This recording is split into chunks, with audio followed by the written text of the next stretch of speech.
Watching and waiting for our return. Well, the wait is over. We're about to give people what they want and what they need, so you better get ready.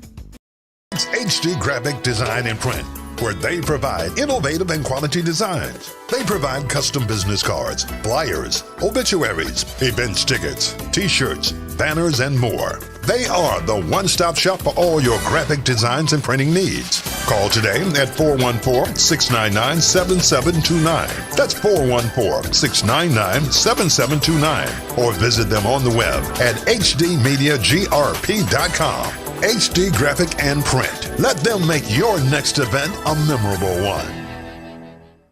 It's HD Graphic Design and Print, where they provide... It's the Soul of the City Gospel Radio Show inside this blessed Monday afternoon, the 14th day of February. It is called, what the world call it, Valentine's Day. Mm-hmm. Yeah. Valentine's Day. Some people call it Valentine's Day. Valentine's Day. Yeah. Happy Valentine's Day, Dennis Walton. Yeah. Yes. Okay. All right, John. Okay, why is that? You know why I don't like Valentine's Day? Why is that? Because it's like the whole world just be putting all this pressure on you, like, okay, you better give me a gift. You better give me a gift. You better give me a gift. Okay. Everybody. You know what I'm saying? And it's like that. Like everybody, like if you don't give them nothing or somebody don't get something, everybody just be so just like in they feelings. Yeah. But they ain't thinking about you to took care of them every day. Every single day. And they come that day like, I want a balloon and some flowers and some candy. Yeah. So it's just like a mindset that I'm just like, right. Because it's just like, then you see balloons on every corner. Right. That's if true. a woman don't get a card or a flower on Valentine's Day or some chocolate, it's like the whole world had just came to an end. Oh, well. You know? Okay. So I try not to participate in Valentine's Day. Okay. Because I'm so loving and caring and nurturing. Okay. Every single day of the year. Oh, okay. And it's almost like an insult. Really? To put a demand on me one day of the week. Oh, okay. So I usually just, continue to spread my love throughout the year. Oh, that's sweet. Okay. And be nice and shower the women that I love. Okay. My knowledge and my wisdom. Well, that's sweet. Well, I'm glad I don't have to be the judge of that. you can ask your other women that, but I ain't got to be the judge of that. Skip Valentine's. Thank God. You know what I'm saying. But God is love. God is love. But this is a mixed emotional day for me. Let me say that. Because today marks the day of my grandmother's passing. And she passed on Valentine's Day. So today, yes, she passed today. And I think it has been, I want to say 22 years ago. Yeah, that long ago, she passed today. So rest in peace. So it's a very special day. It is a very special day, but yet an emotional day as well. But nevertheless, rest in peace, my granny. All right? Well, also to that point, when we talk about rest in peace, yeah, we have to, we can get right into it. We want to say rest in peace. Yes. And, rest in eternal grace. And love and just eternal life to an icon. Yes. A giant in our community that we revere. Yes. And I can honestly say that, where that day is coming for all of us, it's never... easy when you talk about the loss of someone who you love. That's right. And thank God for us that we understand that life is eternal. Definitely. But there's still an emotional attachment to the physical person. Yeah. But we can be honored that the spirit lives on forever. Yeah. Of those who have transitioned. Who we talking about? And we're talking about the one and only. The great Dr. Carter. The most famous and infamous doctor in our community, Dr. Carter. How was the service, Dennis? Dr. Carter's service was, wow. It was phenomenal. Yeah, how did you do? I did my best. You did your best, I did my best. Okay. And that was the most that I could do. Yeah. I was honored to have the opportunity to step up to the microphone at his service and speak on behalf of him and just say what I felt. So I hope that it was something that was received well because it was from my heart. Definitely. But the honor of doing it and having the courage to do it because it was challenging. Yes. When you see someone who you love and someone who is just so important to our community that you see every day. For sure. Someone who has saved so many lives, or someone who has contributed to the health and just the betterment of a community and the lives of people in the community. And to not have that person in the time when our community is in such a state of influx and imbalance. Yeah. It hurts. It hurts. Yeah. It hurts. But I do have to say that the service was a very beautiful service. Shout out to and thank yous to Parkline Assembly of God for doing a great job of hosting Dr. Carter's services. And then I also have to give credit where credit is due to all of our elected officials who showed up and they showed out. We talk a lot about the things that the elected officials don't do in our community. And anytime any situation occurs in our community that is bad or that puts us in some type of uncomfortable situations, they're the people who we beat up on the most. When we look at the conditions of our city, all of the ills that arise in our community, the elected officials, they take the brunt of the beating and the backlash for that. and we do that freely and willingly. But we seldom have the opportunity to recognize them for when they do something great, you know. And I want to honestly say that over the weekend at Dr. Carter's funeral services, our electeds stood up Yes. and they did something great. Mm-hmm. Now, Okay. I too, and me being Dennis Walton, I do have to question some of the motives, Mm-hmm. Mm-hmm. you know, because it is election time. So a lot of times people want to show up at popular people's funerals to make sure that they're furthering their campaign. Okay. And I did see some of that. Okay. But in spite of Yeah. that, Mm-hmm. what they did to honor him was beautiful. Okay. What they did to memorialize him was outstanding. So a shout out to our heads of state, Governor Tony Evers, he was present. Wonderful. Marcia Nicholson, the county board chairwoman, she was present. Mm-hmm. Our alderman, Khalif Rainey, he was present. Lele Cox, she was present. I even saw my alderman there. Russell Stanton. Yes, Jr., sir. he Yeah. was present. Yes. State Representative Kaylin Mm-hmm. Haywood Haywood. Jr., Yeah. he was present. Mm-hmm. County Supervisor Supreme Omakunde Moore, Yeah. he was present. Congresswoman Gwen Moore, Okay. she was present. County Supervisor, what's the young lady that you know? Your friend. Tanine? She's your friend. Is it Tanine Tucker? She's a county supervisor. How many friends do you have that are county supervisors? Quite a few.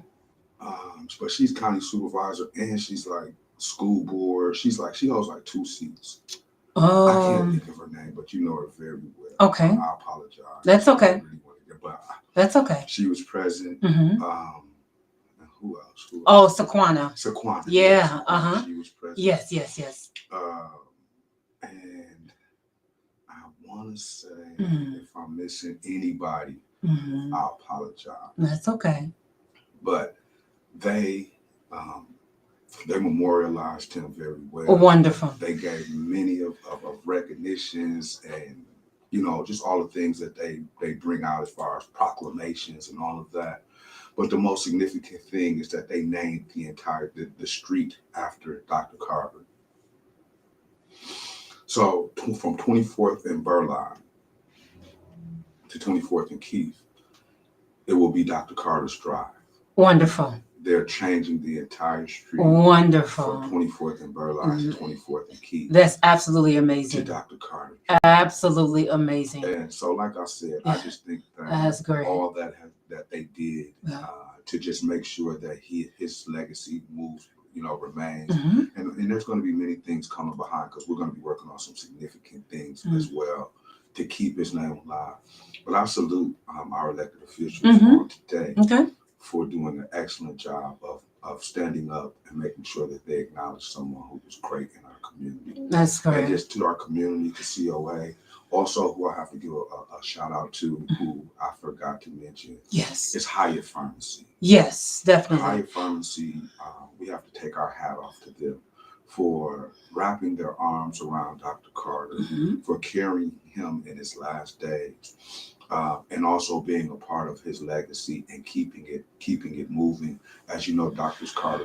Carter's drugstore now belongs to Hyatt Hyatt Pharmacy. Pharmacy. Okay. But we just have to give honor to them for caring for him, taking care of him, providing for him in his need, nurturing him, and keeping him, you know, to where he was at in these last days. That's right. That we were able to So just still have him in service. So I definitely want to take my hat off to Hyatt Pharmacy. And again, to the community, COA overall, everyone did an excellent job. So that will remain Hyatt Pharmacy. That particular location will remain Hyatt Pharmacy, right? On 24th. I think it and will Burleigh. forever remain Dr. Carter. It will remain Dr. Carter. Will we say Dr. Carter? But it will So for remain me, it will always be Dr. Carter. Drugstore. Right, but Dr. Carter. But it will, of But course, Hyatt has, right. they will continue the legacy of Dr. Carter. Spoke. Right. Okay. So I Got thank them you. for that. Okay. And I also, I'm actually going to make it a point to go in there and thank them personally as well. Mm-hmm. But just again, as you said, rest in peace to a great person. Yeah. And it's a significant Mm-hmm. loss. Yes, it is. But at the same time, we have to celebrate the greatness of such a man. That's So right. I love He's Dr. going to Carter be with all my heart. greatly missed for sure. And again, you can go to our Facebook page. We still have that video posted of him of that interview as well, Dennis. We're going to keep that video up for the remainder of Black History Month and throughout. It's on our Facebook page. If you're not a friend of ours, you can go to our Facebook page, facebook.com, and type in HD Higher Dimension Radio. That video is under our Facebook page. It's under Neighborhood News as well. You can view that video of him, of that interview. All right, you can watch that in its entirety on our Facebook page. All right. And that is, and Dr. Carter, of course. Yes. Talk about, and just let me rant for a little bit. Mm-hmm. Go ahead. This is like personal. Okay? Yeah, go ahead. Now I'm gonna try not to go too long. But when we talk about Black history and these, when we were talking about what do we have to celebrate when we talk about Black history? What are we celebrating? What does Black history mean to us, right? And the significance of Dr. Carter dying in Black History Month, right? That's very significant. It's very, very significant. Yeah. And if I have it my way, which is possible, very possible, we're going to dedicate the entire month to Dr. Carter. The month of February to the legacy of Dr. Carter. But also, when we talk about, again, how significant Dr. Carter is and was, him moving into being one of the first Black entrepreneurs to move into the 53206 community, him being one of the only Black pharmacists in the country. In our nation. Yes. Right. Mm-hmm.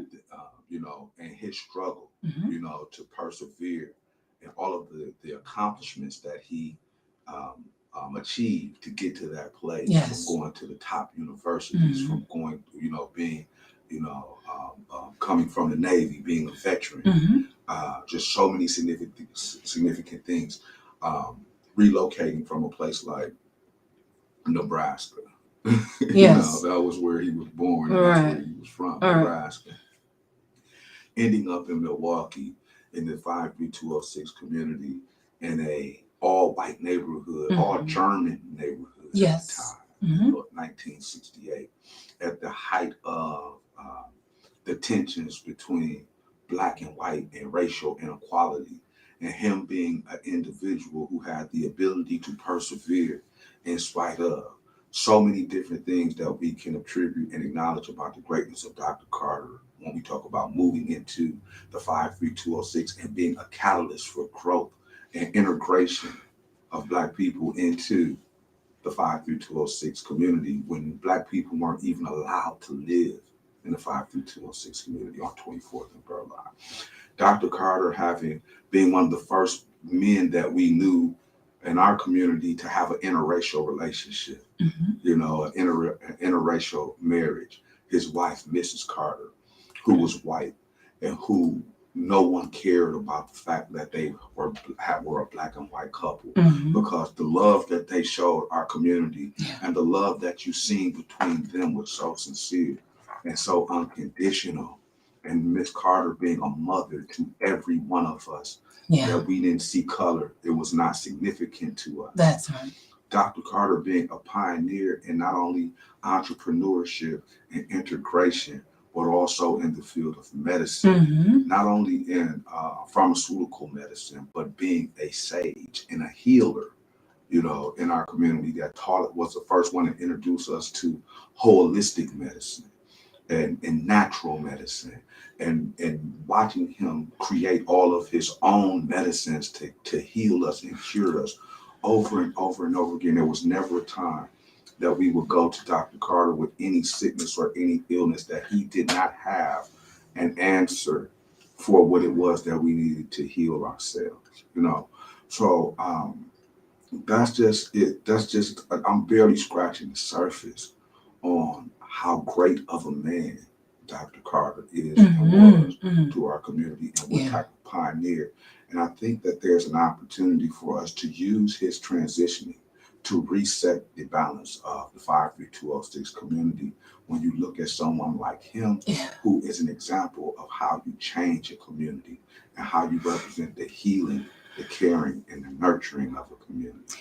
And as well as entrepreneurship and independence, and being a Black man of such high caliber and status. For me, Dr. Carter was one of the first professional men that I was able to see, that inspired me to want to be something more than a football player or a basketball player, Mm-hmm. Or an entertainer. I really wanted to be a doctor because of Dr. Carter. Yeah. Yeah. So I'll end it on that. And there would But I love never, Dr. Carter. there would Oh, my never be another Dr. God. Carter. He was our Dr. Savior. Yes. Yes, I remember. He was Yeah, Dr. Savior. Yeah, I remember Dr. him. Carter was our Dr. Yes. Savior. Yeah.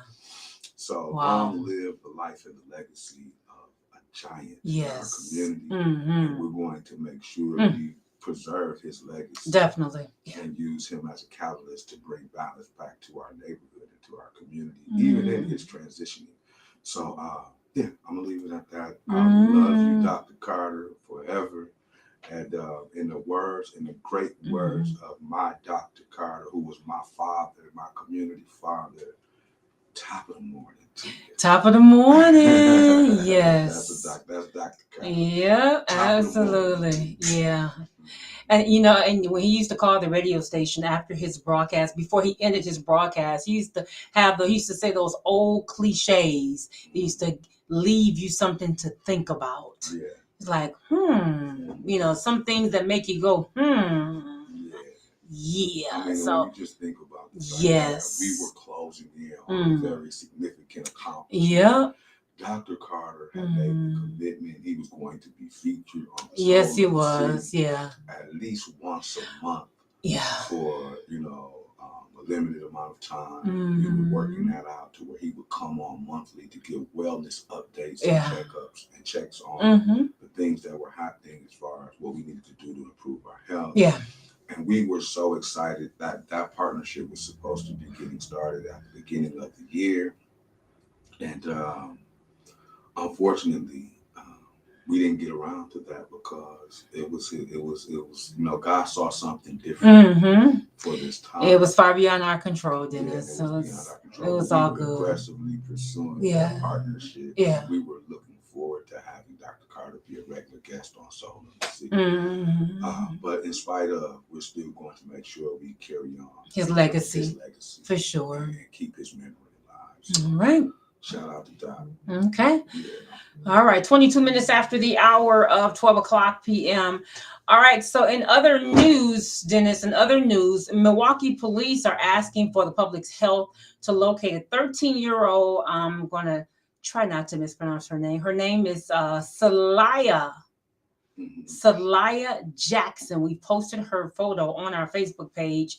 She's been missing since Saturday, February 12th at 3 p.m. She was last seen in a red Kia Soul with unknown plates near Hampton Avenue and Grand Tulsa Drive in Milwaukee. And she was possibly seen in the company of others. She's described, of course, as female, black, 5'1" tall, weighing 98 pounds with a light build, black hair, blue and black braids with brown eyes. She was last seen wearing a black jacket with a black and white shirt underneath, black leggings, and black shoes. Anyone with information is urged to call the Milwaukee Police Department Sensitive Crimes Division at 414-935-7401. We're going to be announcing this throughout the entire show. All right. Again, her photo has been linked to our Facebook page right now. 13-year-old girl is missing. All right. Her name is Salaya Jackson. I hope I'm pronouncing her name right. I'm sorry. Where was she last seen? She was last seen near Hampton Avenue and Grand Tulsa Drive in Milwaukee on this past Saturday. So we're going to again update you throughout the show. Okay. She's last seen on this past Saturday, and today's Monday. Well, we definitely send a prayer out for that baby. Yeah. She returns home soon. Okay, 13, y'all. 13. Hope she's at a friend's house. Yeah, but you know, 13-year-olds, they act like 30-year-olds. Yeah, So- yeah. Unfortunately, But, all right. Yeah, but there is just so many Okay. different Yeah, dangers in our community. Yeah. Especially for everybody, as well for our youth. So Yeah. you know, be on the lookout for this young lady and hope that she returns home safely. Absolutely. In the meantime, 26 degrees here in the Mill. Yeah. 26 degrees. 26 degrees. I've seen some snow flurries. Was it snowing outside? Was it snowing? No. I thought I saw some snow flurries. Today? Yes, this morning. I don't know. Maybe it's just my eyes. So I Yeah. have a question though. What's up? You said that you saw your alderman, Russell Stanford. I did. Yes. At the funeral service. How did you see it? I saw it on the news. They showed it on Friday. Oh, you saw it on the news. They showed it Friday. Yeah. Okay. Mhm. Yes, I did. So hats off to him. Yes, but again, going back to the snow, it did snow. I thought I saw some snow this morning. Maybe it's just my eyes, but yeah, I thought I did. Did y'all see some snow out there? I don't know. I didn't see no snow. I thought I did. Look, you might did. It might have been a couple flurries. Yes. You know, it's fairly decent outside. Okay, but we're expecting some peaks of sun on today. All right. That's a good thing. The Yes. sun is shining. Really bright. Yes, it is. All right. All right. So let's catch up with some sports on today. And did you have some bets on the Super Bowl yesterday? I did. Okay. Did you lose? I did. Good. I'm glad you did because I told you about betting. You're gonna learn. You're gonna learn yet. You know, You just ain't gonna listen. I'm an underdog. You ain't gonna listen. So who lost? So underdog, okay, and you lost. which was the Cincinnati Bengals. Okay, and they lost. And they lost. And they lost. Yeah, they lost. It was I mean, I didn't really have a dog in the fight because, you know, the Packers are my team. Okay. Period.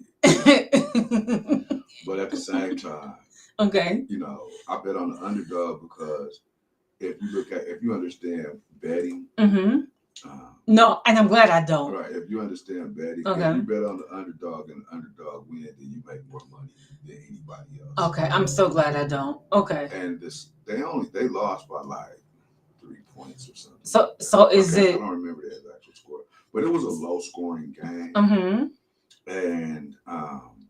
And the game actually sucked. Okay. And I believe, just to be honest, the game actually sucked. Okay. And also, it just wasn't a good game. And you lost. Oh, and then they also cheated. They also cheated the Bengals in the end with some bad calls at the end. Okay. Which the whole world saw that. Okay. The referees did they just did a horrible job. They did a good job all the way up until the end. Like they really robbed Cincinnati of the game. The whole world saw that. Okay. I mean, that'll be controversial. What else? Oh, the other thing is that I really, really hated to see Odell Beckham Jr. from the LA Rams. First quarter of the game, he had a knee injury and he went out, you know. Okay. So I was kind of glad that LA won on the strength of that. You know, I think that knee injury was kind of like, you know, it was significant. Okay. So he's going to have to do a lot of rehabbing on that to be back for next season. But one thing I hate, my pet peeve about sport. What's your pet peeve, Dennis? Is I hate to see athletes get injured. Really? Yeah, it does something to me because, you know, when they get in, it be bad. Yeah. You know, when they tear a knee or break an ankle or break a leg or break a shoulder. It's bad for them and bad for the team. Or get knocked out or concussions and all of that. Especially those leg injuries. Yes, yes. Man, I've seen some horrible. And me being a former athlete, it was like your biggest fear is getting injured because an injury can end your career. Yes, yes. You know, so I always hate to see you know, athletes get injured and then they replay it over and over and you see they get back right being broken and just that right. So I never want to see athletes get injured. Yeah, but the most phenomenal part of the Super Bowl yesterday. What was it? For those of us who are who are hip hop fans. Oh, halftime. Yeah. Yeah, I seen all of the rant and raving on Facebook yesterday What did you hear? about how good it was. I'm like, okay, Yeah, what? for those of us who grew up in the era of hip hop. Oh, okay. So Dr. Dre. Oh, they did a good job. Snoop Dogg. Okay. Mary J. Blige. So was that the best part of the game? Who else? Kendrick Lamar. 50 Cent. Okay. It was outstanding. It was the best part of the whole thing. It was probably the most iconic Super Bowl performance in the history of Super Bowl performances. Really? Because it was Dr. Dre. Okay. And Snoop Dogg. And they are West Coast legends. Okay. West Coast icons. Yeah. So with the Super Bowl being held in LA and Dr. Dre and Snoop Dogg up there, that was just like, that was legendary. That was a legendary hip hop moment. So the fact of the fact of being that you lost, that just kind of that was just tripping about that. Okay, all right, gotcha. The loss wasn't. The loss wasn't. It wasn't that significant. Wasn't that bad? Okay. I just bet for the sake of the spirit of betting. Oh, okay. I really knew LA. I had LA figured to win anyway. But I still took the underdog. So I expected LA to win. I just think because they had a better team. But again, I just bet the underdog because that's a more significant bet on the spreadsheet. Well, did you hear about the parking at the Super Bowl? No. How folks were paying more than $500 for parking? Did you hear about that? I believe it. I bet. To park there, I bet you they pay $500. $500. But the significant thing is that, and I can't even imagine how much a Super Bowl ticket costs. OMG. I bet you a Super Bowl ticket costs maybe $1,000 or something, maybe even more. You should look that up. That's just ridiculous. Super Bowl ticket. Right here, it says Super Bowl 56, $10,000 is the average ticket price. It's how much? $10,000 is the average ticket price for a Super Bowl ticket. Super Bowl 56. So look, you paying $500 for parking. Wait, it says on the morning of Super Sunday, Fox 11 cameras caught up with Inglewood's residents offering up their driveways for up to $1,000. So look, and they got it.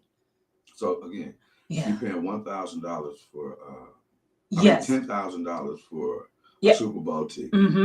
You're paying $500 to $1,000 to park. Yeah. And that's the lowest price for the Super Bowl. That's ticket. Right. So that means that the tickets were probably upwards of $20,000, $25,000 or more. OMG. And if you're in a skybox or something like that, you're probably paying like $50,000. That's ridiculous. $50,000 just to sit in one of those boxes. Wow. Right? And think about this.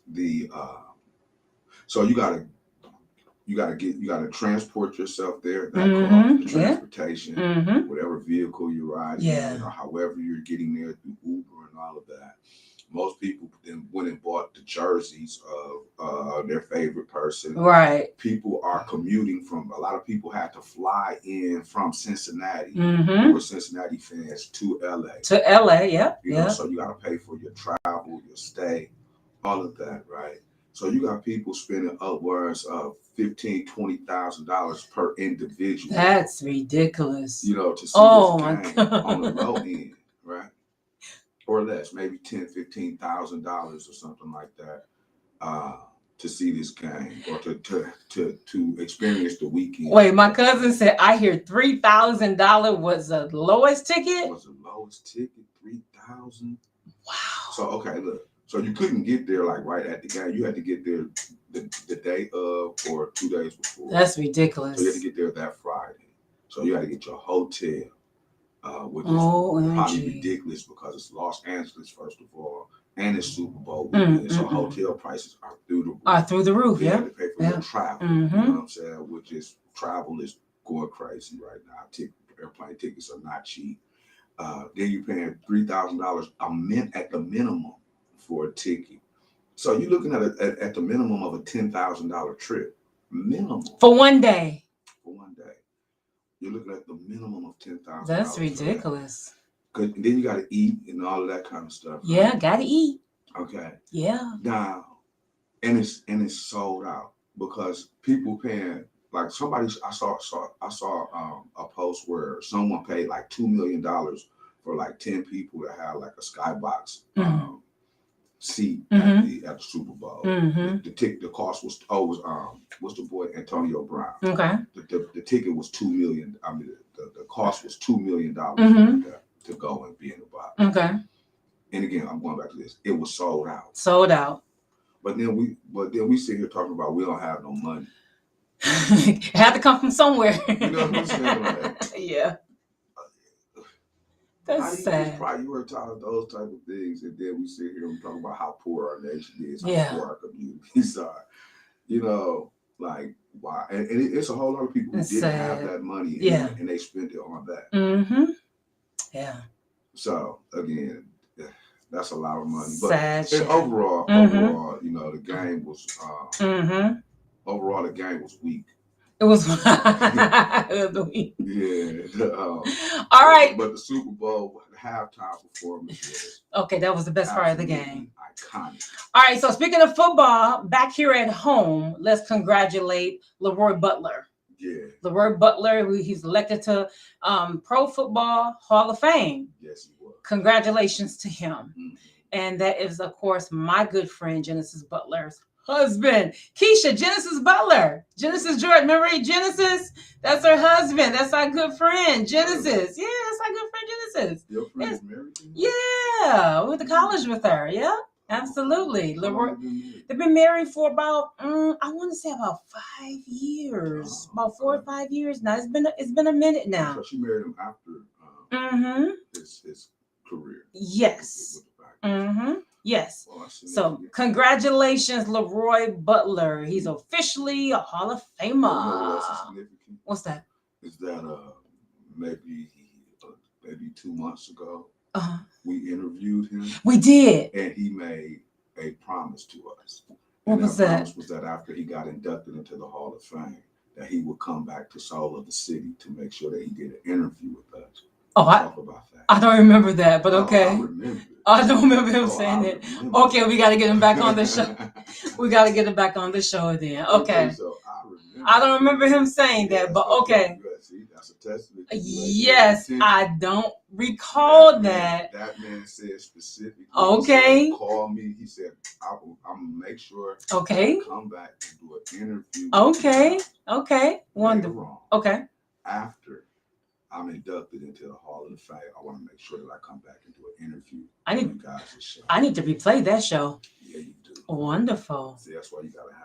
Good memory, young, fresh mind like mine. I guess that's wonderful. So we will have him back. I'm definitely gonna hold him accountable to that interview. Congratulations. We'll have Leroy Butler back soon. Congratulations, Leroy Butler. To do an interview with us. Wonderful.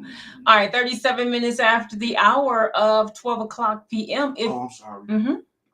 Sheriff Ernell Lucas. Yes, what about him? He was also at the funeral. Yes, he was. You know, I had a good chance. Sheriff is one of our good friends. So he's supposed to be coming on. I'm putting all of these promises out here publicly. You know, let me say something about Sheriff. I've never been so close to a sheriff that knew my name. Without being handcuffed. actually too, well, my cousin, he's an ex cop or whatever, but to a sheriff? Yeah, well, this is the sheriff. This is the sheriff. It's not one of the sheriffs that right. Down the street. Wow, like this is amazing. The head sheriff. And then for a sheriff to even call like my radio show to rib on Dennis Walton, like that's absolutely amazing. Very down to earth. Well, hopefully we'll have him on as a guest. Yes, I absolutely love Sheriff Ernell Lucas, and yes, I hope we can have him on the show someday. So. Okay, so let's talk about this. I'm sorry, what was the next thing you were going to talk about? No, I was gonna talk about the election. Okay, good. Yes. So the election is tomorrow. All right. The election is tomorrow. If you do not know where to go and vote, please call 414-286-VOTE. 414-286-VOTE. The polls have closed. The polls have closed. You know what? I did want to I didn't think to call to talk to Pastor Greg Lewis, Souls to the Poles, Dennis. Mhm. I did want to get him on to talk to him about Souls to the Poles. But nevertheless, Well, I saw Pastor Greg Lewis You did? on Friday, Friday. you did. Okay. And so there's a men's breakfast that has been started. Okay. Breakfast MKE. Okay. And I was fortunate to be invited to this breakfast amongst all of these, elder Black men in our community. Mm-hmm. And I saw Pastor Boyd as well. She was You there. did. She Okay. came in on Friday. Oh, wonderful. So I'm at the table with maybe about 50 Black men who are all 70 and above. I'm the youngest person at the table. So, there's a level of humility that you have to have. Wonderful. At the table with 50 or 60 elders Okay. of that caliber, Mm. from 70 up to like 85. Okay. Yeah. And it was just a joy to sit there with those brothers. But I saw Pastor Lewis, Okay. Pastor Greg Lewis there.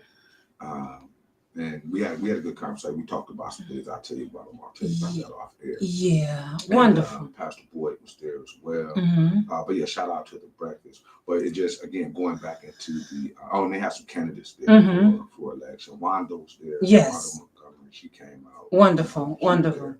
But the elections, yeah. Early voting is over with. Mm-hmm. I did get a chance to early vote. Yes. And it was interesting because that sign on Fond du Lac and on 60th Uh-huh. Street, it works. Yes, it does. For those of us who are conscious of The big old sandwich sign. the big old sandwich sign, that's a Mhm. great marketing tool. But Yes, it is. again, a couple of times I totally forgot about voting. Mm-hmm. It wasn't even in my thinking. Yes. I'm just blanked out on different things Mhm. and I'm dealing with, and my emotions about different things, of course. Mm-hmm. And I look up and I see the sign. I'm like, oh shoot, I gotta vote. Mm-hmm. So I think it was Saturday afternoon. I'm riding down 60th Street. I'm rushing to get to do whatever it is that I need to do. And I see the vote sign. And I'm like, oh, I gotta vote, And so I go and I vote. I get there at like 1:55. And I go in and vote. It was a very pleasant experience. Nobody was there. Okay. Which that was Wow. a bit disturbing. No one was there. Yes. And I was the last person in the building. And that was kind of interesting, because it's 2:00 on a Saturday afternoon and nobody's voting. Not good at all. I mean, there were probably 3 or 4 people that were leaving out of the building. Wow. When I was going in, when I voted, I was the absolute last person in the building, and no one else was there. It was just me and all the poll workers. Which takes me back to the conversation we had last week in terms of the enthusiasm Mm-hmm. of the community, Yeah, it's not the energy of the community, and there is none. Yeah, it's just like The turnout. Because in the last election, Yeah. you just saw people in the early voting just going crazy. Yes. Like, the lines were literally around the block. Mm-hmm. Right. Absolutely. Cars were everywhere. Cars were everywhere. Yeah. It was a presidential election. Absolutely. So the voter turnout was very, very high. Absolutely. But it was just very interesting that in this election, I haven't seen that level of enthusiasm to vote in our first Black mayor. Yes. Like, not acting mayor, but whoever could possibly be the actual standing mayor, because the first Black mayor was actually who? Let me give you a little Black history. Okay. Now. Hold on, real quick. Don't go around the question. I want you to answer the question. And I'm throwing this is one of them singers. You got to be quick. Who was the first Black acting mayor? First of all, you don't have to say a zinger. It's a singer. Something you relate to. You don't have to rib on me like that. I'm just saying. It's Valentine's Day. It is. That's not nice. You don't. Go. I forgot who the first Black mayor. Oh, wait. I forget.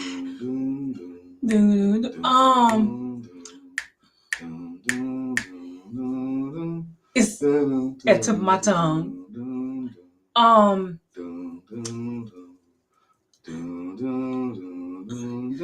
The tip of my tongue. Marvin Pratt. Marvin Pratt. I knew, I saw his face. Mhm. I didn't remember his name. So yeah. Yes. So Marvin Pratt was the actual first black Yes. acting. He was never the mayor. He was the acting mayor. Okay. Meaning that he was filling in for the mayor, and he had the opportunity to become the standing mayor because he was the common council president, and John Norquist had got caught up in scandal and had to step down. So when he stepped down, the common council president automatically becomes the mayor until you have a special election, and then the people have the opportunity to decide who they want to be the mayor. Okay. So we followed that similar process with Tom Berry.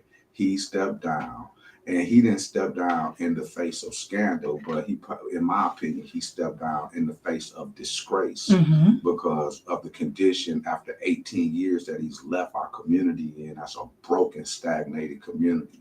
And then he just tucks his tail and runs and becomes the ambassador of Ireland or something. Okay. And then the common council president, such as the same way that Marvin Pratt became the acting mayor, now Chevy Johnson is doing the Cavalier same. Johnson Right. is the acting mayor. Right. And again, when you look at someone like him who has become an acting mayor, I have to a certain extent, just question, that. But as well, now he is the mayor of the city. And our community has the opportunity to vote to make a decision on who they would like to decide. Instead of someone just being appointed the mayor, we actually have the opportunity to make a decision on who we want to be the mayor. And it's interesting to me that the voter turnout is so low, or there's such a lack of enthusiasm that when I get to the polls at 1:55, no one is Saturday there. afternoon, No one is there but you. in Midtown. Yeah. I'm the only one there voting. I'm the last one there who is voting. Literally, after I voted, they were like, "Heary, the polls have closed." And it wasn't like it was a line outside the door upset. So like, no, I got to get in here. That's why they gave you that chance to vote. It wasn't no chance. I got there before the polls closed. Well, I tell you this, you can go to our Facebook page. I posted actually all six of the candidates, right? And they actually have here's the key issues. They have the key issues of the candidates. Yeah. On our Facebook page. So and I wish I can read them, but you can go on there and you who can. are the black candidates? Okay, we have of course Senator Lena Taylor, Sheriff Ernell Lucas, Cavalier Johnson, Aisha Griffin, and Aisha Griffin. Okay, those are the black candidates. Aisha Griffin, Cavalier Johnson. Okay, Cavalier Johnson, Senator Lena Taylor, and Sheriff Ernell Lucas. All right, so let's talk about that just a little bit. Okay. You got 4 black candidates on the ballot Yes. for one of the most significant elections in the history of Milwaukee politics, right? And the electoral process in Milwaukee, in a time where our community is at its highest state of dysfunction and disarray. We have the opportunity to make a decision on what direction our community is going to go in through our civic responsibility of voting for who is going to be the leader and the CEO of the next era of Milwaukee politics, right? And there are 4 candidates. One is the acting sheriff, is the current Sheriff Ernell Lucas. 2 is the standing Senator Lena Taylor. 3 is Cavalier Johnson, alderman for, I don't know what district, but also the common council president, who has now become the acting mayor. And then 4 is a grassroots community individual, young lady by the name of Aisha Griffin. I happen to know all of them. But when we look at those choices of candidate, and we look at each individual and what their resumes are and what their history of successes are, these are the things that we have to determine we should be thinking about and taking into consideration, saying that when we look at the condition of our community, we want to make sure that we have a leader that is proven and has the ability to rise, to help Milwaukee rise up out of its current state of old Milwaukee politics and dysfunction that has got us to where we're at. There's an opportunity to refresh our leadership in the city and get the city going in the right direction. And I just wonder, through the lack of enthusiasm for voting, do people have that level of confidence in these individuals and the fact that we're not seeing, so many people at the polls or moving, a large campaign around raising the awareness around folks? Do people really believe that we have qualified individuals that can inspire and move Milwaukee forward? I think the lack of interest and voter turnout kind of speaks to that a little bit. Well, I guess you just answered my question. I was just going to say that. Yeah. It's interesting, and I'm not making any assumptions. I'm just raising awareness around these points. Absolutely, we're at a very pivotal time, right, in the city of Milwaukee. Absolutely, and there's a grand opportunity. Definitely, and I've never seen such a lack of enthusiasm around the opportunity that exists. But then we also have on the ballot Donovan, Bob Donovan, who was a former alderman on the South Side. Right. You have what's the young lady's name? Marina. Yes, Dimitrovich. Yeah. Milwaukee alderwoman. She's an alderwoman as well. And Michael Sampson. I have no idea who Michael Sampson is. Yeah. What is his position? Michael Sampson, he is a Milwaukee business owner. Milwaukee business owner. So you have those three individuals who are candidates as well. Yeah. So again, what are we doing? What are we doing? When I'm the last person in Midtown voting. What are we doing? What are we not doing? In Black History Month, where you got 4 Black candidates on the ballot to run for mayor. Absolutely, so a lot of stuff is behind the scenes. It's already set up and rigged. People already have appointed in a lot of people's mind who the mayor is going to be. That's right. I'm not going to give the spoiler alert, but I already know a lot of things that are happening behind the scenes. If you look at the way that they set us up to promote who they want to promote. Okay. The way that we've been distracted to the point where we're not engaged in what's happening in this community right now. A lot of that is all premeditated, and it's a design for us to be in such an aloof place and then have such a low interest in the candidates who are running for office. I personally love Arnell Lucas, as a candidate. I think that, in my opinion, he's one of the only people that I see on the ballot who has a proven track record of success. He came into the sheriff's office when it was at a place of such dysfunction and such disarray under Sheriff David Clark. David Clark had totally dismantled the morale of the Milwaukee County Sheriff's Department. People were dying in custody. Yes. No one had any faith in it, and he actually made Milwaukee a national embarrassment around what was happening around sheriff and county services and what it meant to be a county sheriff in the city of in the state of Wisconsin. Right. And what it meant to be the sheriff of Milwaukee County. Right. Arnell Lucas came in, cleaned it up. under all of that dysfunction. Yes. And he's done a wonderful job of changing that around and changing the face of what the sheriff department has looked like. And for him to have to be an administrator among so much dysfunction and to be able to make a significant change so quick, I think that, again, he's the only one who I've seen have a success as a leader in the community to where he's actually changed the face of an administration. And I think that he would have I think that if he was mayor, he would be able to do the same thing. Okay. Because I think that he's sincere and he comes from a sincere place. Now, there's one thing that I do have to acknowledge about Sheriff Lucas that people are holding against him. And that was when Caesar Spencer, who was a great friend of mine, lived on 24th and Burleigh, well known in the community, he was killed. And he was killed by one of the sheriffs. Okay. Remember when the sheriff was coming out of the garage and ended up running someone over and it ended up killing that person downtown? Yeah. Oh, that's right. Caesar Spencer, a good friend of the community, someone people love. And a lot of people held that against the sheriff. But if you remember when he did an interview on our previous show, we talked about that. Right. And he was very open and honest about his emotions. That's right. You know, how he felt about that. And then having to handle it in a professional way, but still having to deal with the community. Right. Having to handle it from an administrative process and being bound by certain regulations as it comes to that type of circumstance, but then still having to have a heart for a Black man that was killed by one of his sheriffs. That's right. By accident. Right. It was pure accident. It was accidental.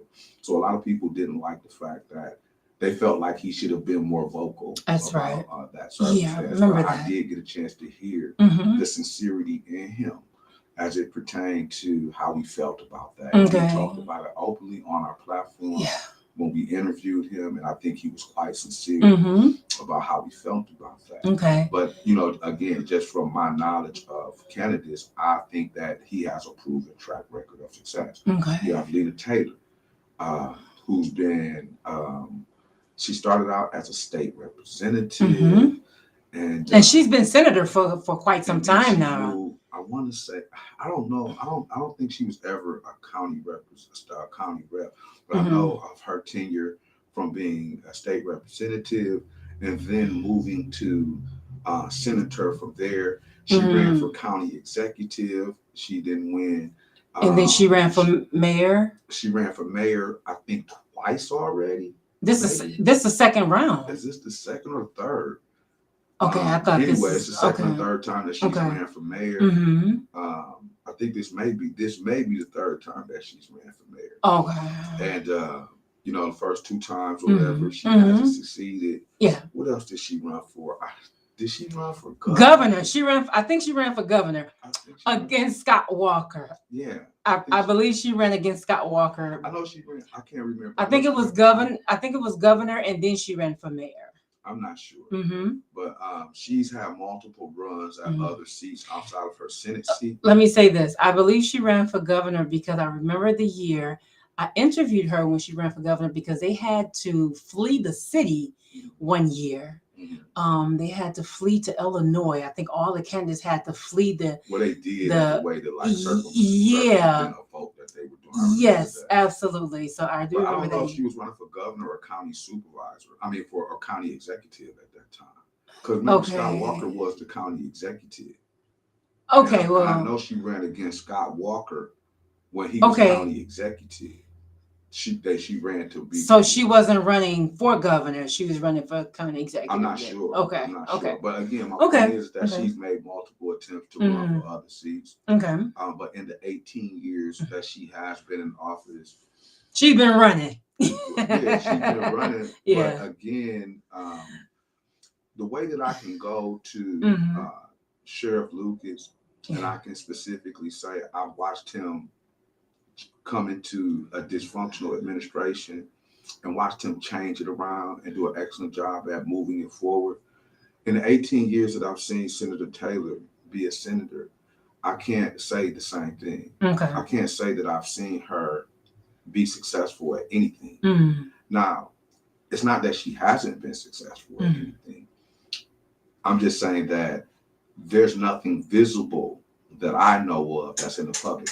Now, I'm sure she's been successful at many things, but what has been significant enough to where we could see her bringing forth change in our community? Okay. You know, I'm not saying that she has not been successful at anything, but what I'm saying is that what is it that we know of? What is it that has had a significant effect in our community?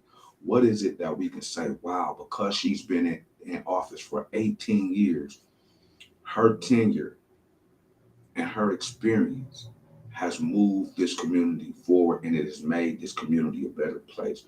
Her district is a better place. The city of Milwaukee is a better place because of the representation of Senator Lena Taylor. I don't know if I can sincerely say that because I don't know of what her successes are, you know. And if you don't know about these things, and if we're looking at the condition of a community that is in a state of disarray, you know, you have to take that into question when you look at who you want to be the next leader of your city, the next leader of your community. So, you know, but again, I'm not a person who has studied everything that she's done and I'm pretty sure she does have a track record of some successes. But when I look around and I say, well, has she had this significant impact that has brought forth a positive change in the city of Milwaukee administratively, through policy, through changing the quality of life, through creating legislation that has helped our community that we know of? Those are the things that we have to take into question. Okay. All right. Definitely. When you look at the other candidates, Cavalier Johnson, Mm-hmm. I don't know anything that he's done as an alderman that has significantly brought change to the city of Milwaukee. What district was he an alderman of before he became the acting mayor? I don't know. I want to say like the 15th or something like that. It's on the west side. Oh, on the west side. Okay. It's on the west side, yeah. All right. So it's like that west line. Okay, over there. 60th. Yes. Okay. Hampton, over in that area. Okay. Yeah, he's over in that area. Okay. Right? Okay. And again, when I look at a Cavalier Johnson, very nice man, very polite, very mannerable, you know. But and when I look at Senator Taylor, I don't have anything. You know, she's who she is. You know? Very outspoken, very assertive. You know, but when I look at again like Cavalier Johnson, I can't point to anything that I can say that he's done. Okay. That says he should be the mayor. Okay. In the city of Milwaukee. Maybe he has done some things, but when you can't identify those things, the man is the Common Council president. The man has been an alder for several years now, or a few years now. How has he become the mayor and there's no track record of successes? Okay. And I just think that this is not, a lot of times when you raise criticisms or awareness around things, people say, oh, stop hating. But I think these are just like common things that you should be asking if you're going to be evaluating your political process. And just go back to doing your research on your own research. Yes. But in my, with my awareness of politics, yes, I can't say that I know of anything that Cavalier Johnson has done in the city of Milwaukee as an alder that has been effective and that has had an impact. I can't say that I know of anything that Cavalier Johnson has done as the Common Council president that has been significant and has had an impact that allows for him to be qualified to be the mayor of a city that has the challenges that our community has right now. And I'm being very diplomatic and respectful to everyone who has the courage to run and who is in the seat. So this is not in any way to have a personal attack, but this is just the conversations that we need to have as a community as we're making such a critical decision. Definitely. In this time. So here we are, so Cavalier is the clear front runner. How does he become the front runner to become mayor? One, because he was handpicked and that it was already premeditated and set up for him to become the acting mayor, because the present mayor, who is the mayor of dysfunction, stepped down and he chose Cavalier to fill his position, right? And how was he handpicked? I mean, because he was voted in, because remember at first, right, Ashanti was the Common Council president. Okay. So technically, Ashanti, if he would have still been the Common Council president, he would have been acting mayor. He would have been the mayor, which was the original setup. But for some reason, Ashanti just fell out of the graces of the Common Council. Okay. And fell out of the graces of the mayor. I think, and I'm gonna be a little bit more blunt. I think Ashanti stopped buck dancing. Okay. And when he stopped buck dancing, yeah. Thank you, because I was holding my breath. I was really holding my breath.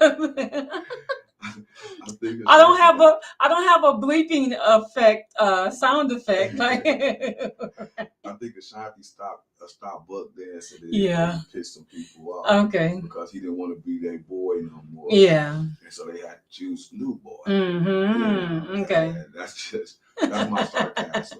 Okay. Sarcasm. Yeah. And then next thing you know, Cavalier became the one who they wanted to invest in. Okay. So they voted Ashanti out of Common Council president. Okay. And then Cavalier became the Common Council president. How does Cavalier become the Common Council president? Because there are all kind of side deals that are being worked behind the scene because he's committed to carrying out an agenda Yeah.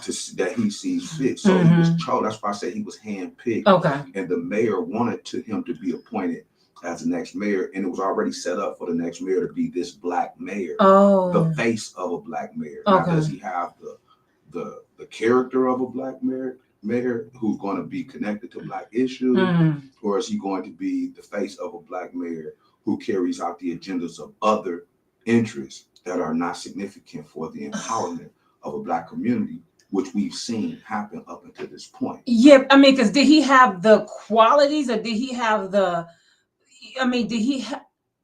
did he have what it takes to be the mayor? I mean, did the mayor see that he had what it takes to become the mayor? Well, I mean, did the mayor have what it takes? I mean, what, Dennis? I'm just listen to what I'm saying. Right. I mean, because look at the condition, and I say it sarcastically. Right. But I said in all honesty, because look at the condition of the city of Milwaukee. I don't want this to be the things that I'm saying to be about me having like some type of an emotional reaction or negative attack on anybody. I want to be specific to the fact that the conditions of our community, if you are satisfied with the direction in which this city is going, then okay, that's one thing. Then you say you lend the success and you praise the person who you think has done a good job. But if you're unhappy with the condition of this community, then who do you hold accountable for that as well? And I'm saying that when you look at the mayor has done a horrible job of making sure that Milwaukee was in a place of success. So now his successor is someone who they set up who they handpicked to success him. But if this is the successor of the person who didn't have success. Right. Yeah. So now is unsuccessful. Yeah. You know what I'm saying? Like, yeah. So successor of someone who did not have success. Right. And this is why we are having an unsuccessful voting turnout. As you can see. I think that's a great great summary of where we're at. As you can see. So this is where we are right now. This is where we are. So let me. So again, I just spoke about Ernell Lewis. Yes. I just spoke about Senator Taylor. Right. So these are We're talking about Cavalier Johnson, and then we have Aisha Griffin. Right. Do you remember Aisha Griffin? No, I do not. I don't know. So this is not her first time running for mayor. Right. Did we interview her back at the old radio station? We did not. Okay. This is not her first time running for mayor. And when I say this, you're going to remember. I don't. She was the candidate, and her name on the ballot was "I ain't the mayor's BITCH." You remember that? She was like, "I ain't the mayor's B." That was her name on the ballot. I don't remember seeing that. No, it wasn't. Dude, why would I publicly say something like that so we could get sued? That was not on the ballot. Why would I publicly say something like that if it's not true?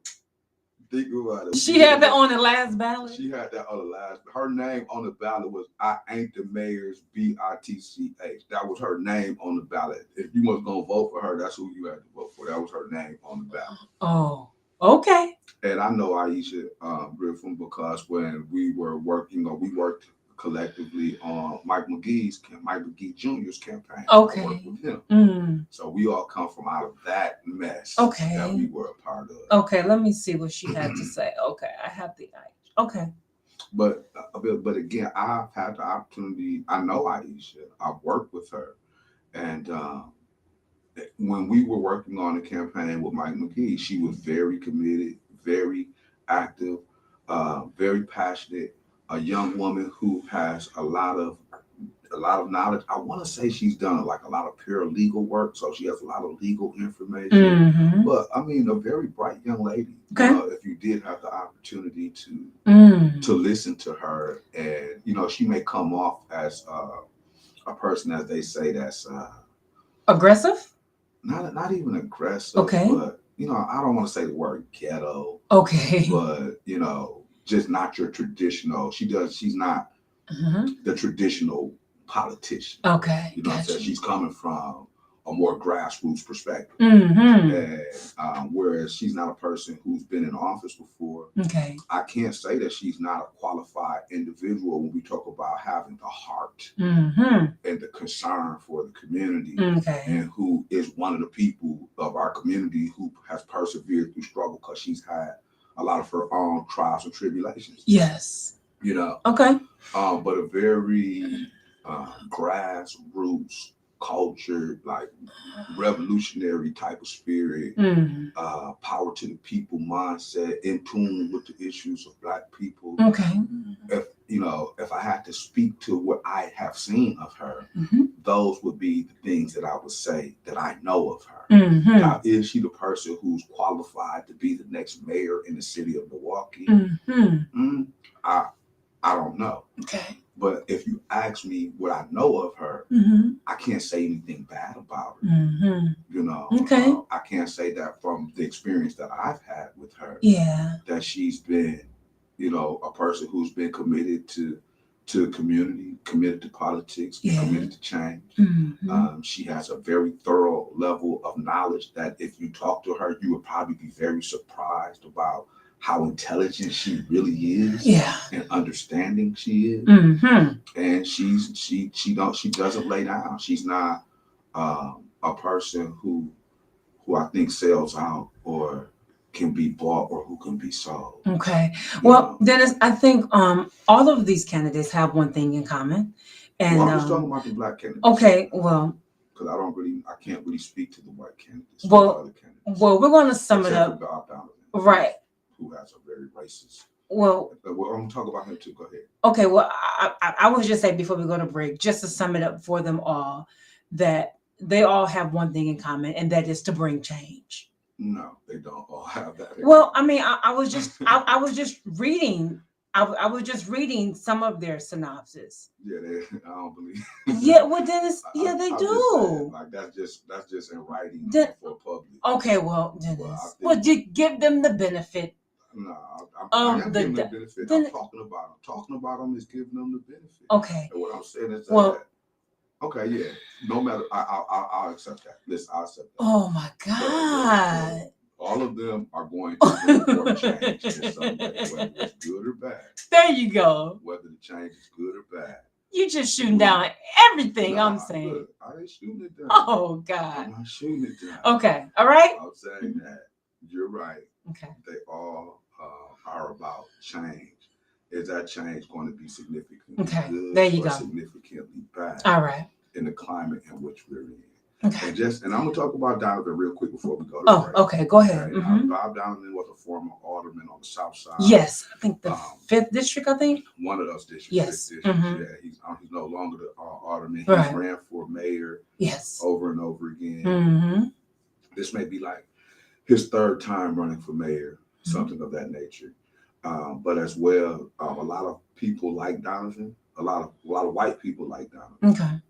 Right. A lot of Black people think that Donovan has a very racist approach. Really? Yeah. Bob Donovan has been but let me speak to what I do know of him. In his district as alderman, Bob Donovan was revered as being a person who gets things done. Okay. The people in his district love him, and he worked very aggressively to make sure that he kept his district in a position to where he was at the forefront of improving the quality of life of that district. And he served his constituents. Okay. And from what I know, he can serve his constituents well. He served the base well, and those people on the South Side that he represents have always been proud to keep him or for him to serve as their alder, right? And Donovan has been very outspoken and has been very assertive about the conditions of the city of Milwaukee and what he feels needs to be done to change those things. He's always been very in direct opposition to the mayor. He's never been the go along to get along kind of guy. And he's a fighter. He's a fighter. Now, if you take the color out of it and all of that, as an alder, he was someone who he's a person who I can say He wasn't my alderman, but if I look at what he's done in his district, his people respected him. They got behind him, and he was a fighter for the people in his district. And he was never a person to lay down and just go along with the mayor's will. He's always been in opposition to the administrative things, some of the administrative things that the mayor was doing, and they were always fighting about that, right? So with that being said, you know, from a perspective of Black people, he's been painted out as a racist. And you know why? Why? Do you remember the incident where there was an old man and he ended up shooting a little Black kid? He ended up shooting a Black kid or something like that for some type of discrepancy that had taken place in Donovan's district. It was an old white man. I think he killed the young man. And it was like totally unnecessary, but it was an older white man. And then, you know, Donovan had like some type of support, if I remember correctly, for the white man in his district that killed the Black person, the Black kid. And a lot of people were upset with him for not condemning the actions. And this is, I have to go back and do the research, so don't quote me on everything I'm saying, but it was something of that nature that made the Black community turn against him. And he's just made some very different comments and opposing comments to some of the needs of Black people or some of the issues that we're facing in the Black community. He's had an opposing type of position towards some of those things, right? So he's been painted to a certain extent in the Black community as a racist. But then when you look at a Donovan who's like a 70-year-old, maybe 70, late 60s, white man. Donovan also, don't quote me on this, or I'll say allegedly so we don't get in any trouble. He had got charged with a crime back in the days, allegedly, at UWM, where he was soliciting sex from men in the boys' bathroom. Okay, so that's also something that stuck out there, that he was like this pervert. Secret pervert that sleeps with guys and solicits sex or whatever in bathrooms on college campuses and things like that. All right. This is all alleged. Okay. You can do your own research, and you can look up the charges for yourself. Don't just take my word as any type of fact. Okay. So a lot of people have looked at that as, an issue with him as well, or they try to raise that. But again, what I know of Donovan is that his people in his district support him.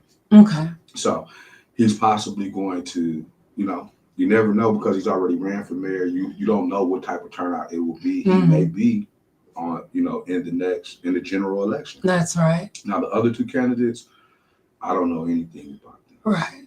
So people have to do their own research. But personally, I don't know anything about those candidates, so I can't say anything. I can't tell you one thing about the lady, Demetria, and I can't tell you anything about, what's the guy's name? Michael Sampson. Michael Sampson. It's nothing that I can say about them, so I won't say anything. I'll reserve all of my opinions or things that I could say. I reserve those things, and I ask people to do their own homework. But that's what I know about the candidates who are currently on. Okay. About it. All right. 17 minutes after the hour. That's a lot. Yeah, you do. Unfortunately, of 1:00 p.m. All right, y'all. When we come back, we're going to have more news. But again, if you do not know where to go and vote, simply call 414-286-VOTE. Well, as we always say, your vote, it counts. If you don't vote, don't complain. Yeah. Don't complain. So to that point that we didn't have, I didn't see a high vote turnout. Yeah. Early vote. I know. Maybe we'll see. And it may be a high vote turnout on tomorrow. Yeah, tomorrow may be very significant. Yeah. What people do. And Which I'll be interested. Hey, you want to do a vote watch tomorrow? We'll talk about it. Maybe tomorrow night we might pop back on and do a vote. Maybe so. We'll see. All right. Be right back right after this.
HD Graphic Design and Print, where they provide innovative and quality designs. They provide custom business cards, flyers, obituaries, event tickets, t-shirts, banners, and more. They are the one-stop shop for all your graphic designs and printing needs. Call today at 414-699-7729. That's 414-699-7729. Or visit them on the web at hdmediagrp.com. HD Graphic and Print. Let them make your next event a memorable one. It's HD Graphic Design and Print, where they provide... And we're back on to the Soul of the City Gospel Radio Show, 1:29 p.m. Thank you so much for rocking and rolling with us inside this blessed Monday afternoon, Valentine's Day, February the 14th. Also, Black History Month. And it is, y'all. We are still rocking and rolling. Keep in mind, hey, y'all, don't forget to check us out on our YouTube page, HD Higher Dimension Radio, and also the Soul of the City Gospel Radio Show. You can view this show as well when we are off the airwaves as well. You can watch this show over and over and over and over again. Thank you all so much for your love and support shown throughout. We love you all so very much. Also, don't forget, you can also log on to Instagram, Twitter, LinkedIn, and TikTok. Dennis, Yes. I am learning how to use TikTok. Man, I mean, I'm learning. Okay, let me get credit where credit is due. I'm trying to tell you. Can I get credit where credit is due? Yes. Soraya, Yes. first of all, let me say this to you. Happy Valentine's Day. Even though I don't celebrate Valentine's Day, okay? Okay. But you're a special person, so I'll say Happy Valentine's Day to you, okay? Happy Valentine's Day, Soraya. Okay? Okay. All right. Now, also, Soraya, Okay. it's significant that our show is on Valentine's Day. Mm-hmm. And you want to, and I would, we will say that Valentine's Day is a day to acknowledge people. Mm-hmm. Acknowledge someone for them being special in your life, correct? Okay. Okay. And you're a very special person in my life. And I acknowledge you and I love you and I respect you for all that you are. And one of the things that allows me to say that is that let me get this right. Take a deep breath. Come on with a lie. Just come on. I'm ready to hit. I'm ready to hear all the lies. Let me drink my wine. I'm ready to hear all the lies. Come on, drink to that. Drink to that lie. Come on. Drink to that lie. I'm ready to hear all. That's not wine either. That's water. We turn water into wine. Yeah, not here. But anyways, but you are doing such a phenomenal job. Okay. People don't know behind the scenes, we're like really struggle to bring them something, to bring this show to them, and if you're not behind the scenes looking at the work or watching the work or monitoring the work, you can't have a level of respect for what we have to go through to get to this point every Monday and we have the graphics, we have the mics, and we're struggling with our backdrop and our getting our sound right and working out all the glitches.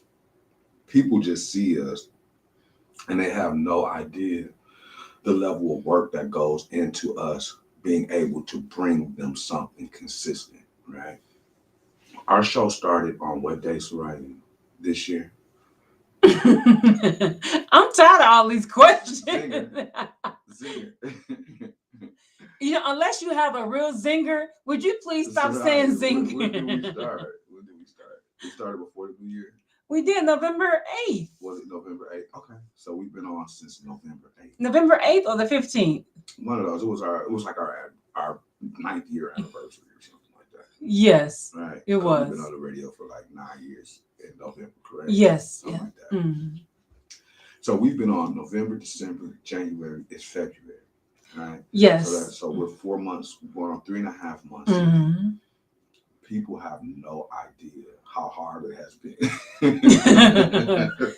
Yeah, it's been rough, but it's been worth it. For us to get to this point. Yeah, God has been faithful. You know. God has been faithful. People I'm have trying no to tell idea you. how much work. God has been good. I know what I had to go through dealing with you, right? It's been rough, right? I know what you have to go through dealing with me. It's rougher. Keisha said, "Why he don't know these answers though?" Yeah, it's been rough. You know, we need prayer, Keisha. You know, and you know what? And you know why, Keisha?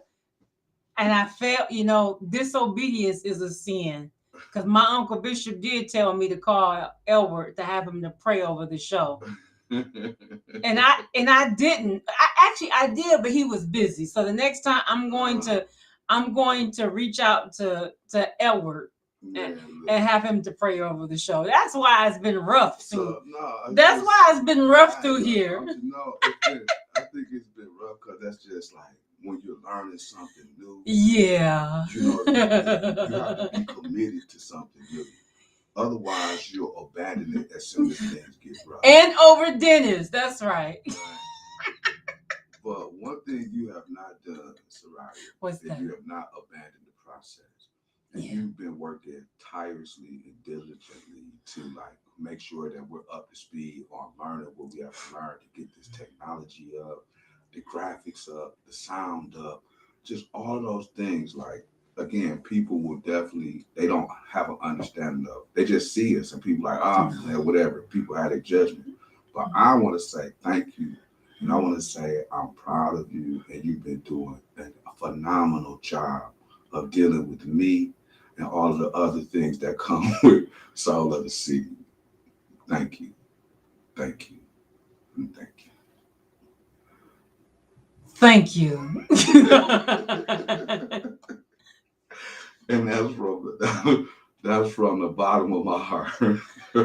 Thank you. Like Judge Mathis said, take a deep breath and come out with a laugh.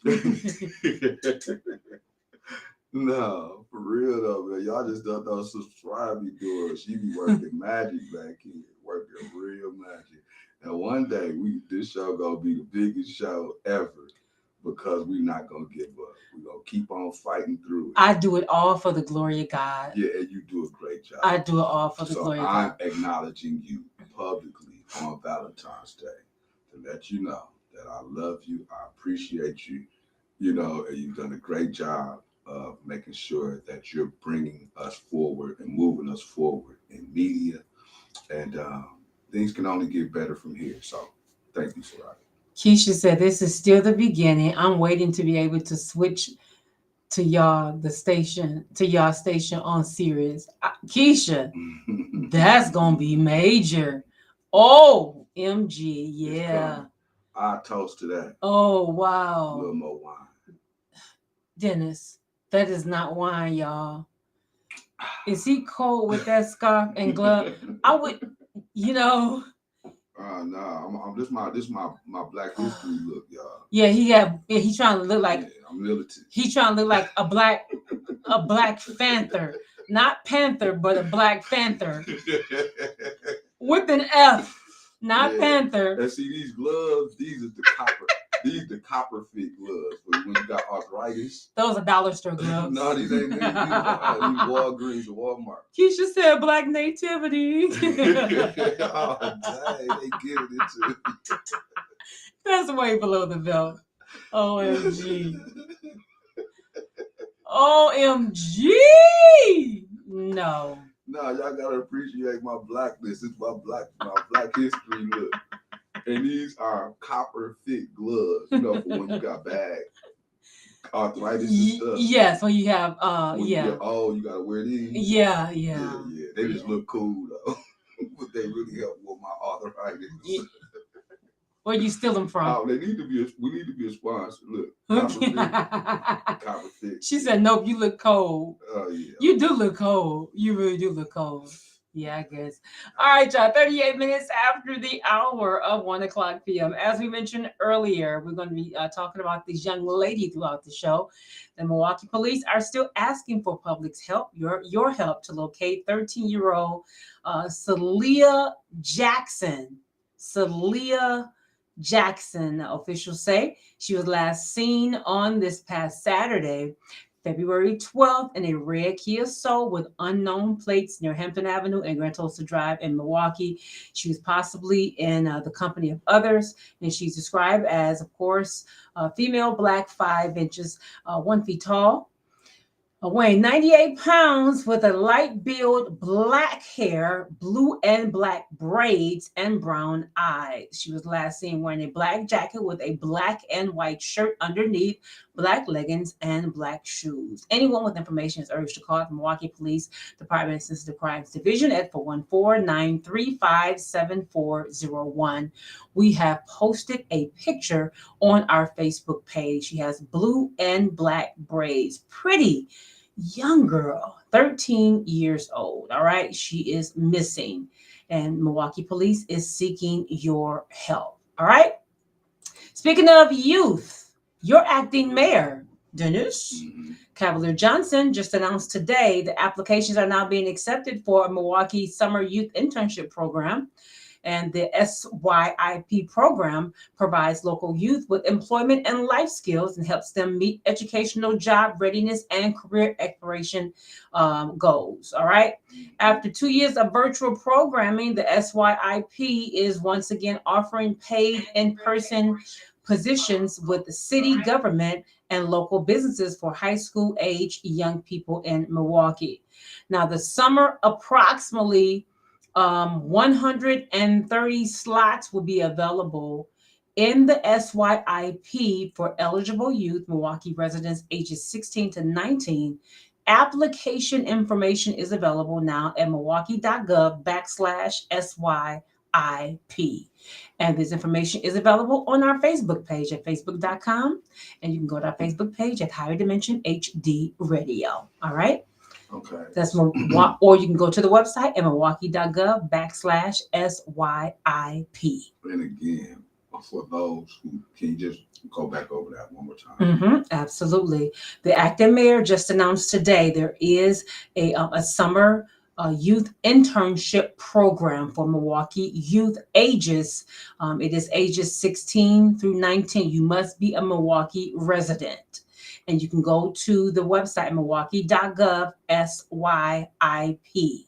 And I believe this is the actual summer job. This is the summer job program that, of course, Milwaukee former mayor Tom Barrett normally have every summer. You must work the entire program. Yeah. You can't take any summer break. I mean, breaks, whatever. You have to work. I think it's an 8-week program that you have to work. Yeah. So again, for more information, you can go to the website at milwaukee.gov/SYIP. And real quick, Soraya, how many young people did they say how many young people will be able to have access to that program? They said that approximately 130 slots will be available. Oh man, that's not good. That's not good at all. 130 slots would be available. Yeah. Because you got 130 jobs for thousands and thousands of young people. That's not good. No. I mean, for the young people who do get into the slots, that'll be. Yeah. And You those know, those that slots are help gonna, them. yeah, and those slots are gonna fill up pretty But how do fast. you have a Milwaukee summer youth program and only 130 positions for Yes. thousands of young people who need to be employed in the R- city of Milwaukee? Right. And And for see, this is what I'm talking about hmm when I talk about leadership in the city of Milwaukee. yeah. You know, here you are as the acting mayor, looking to become the mayor. Anything that you do right now in the face of crisis in the city of Milwaukee should be bold. It should be innovative. It should be creative.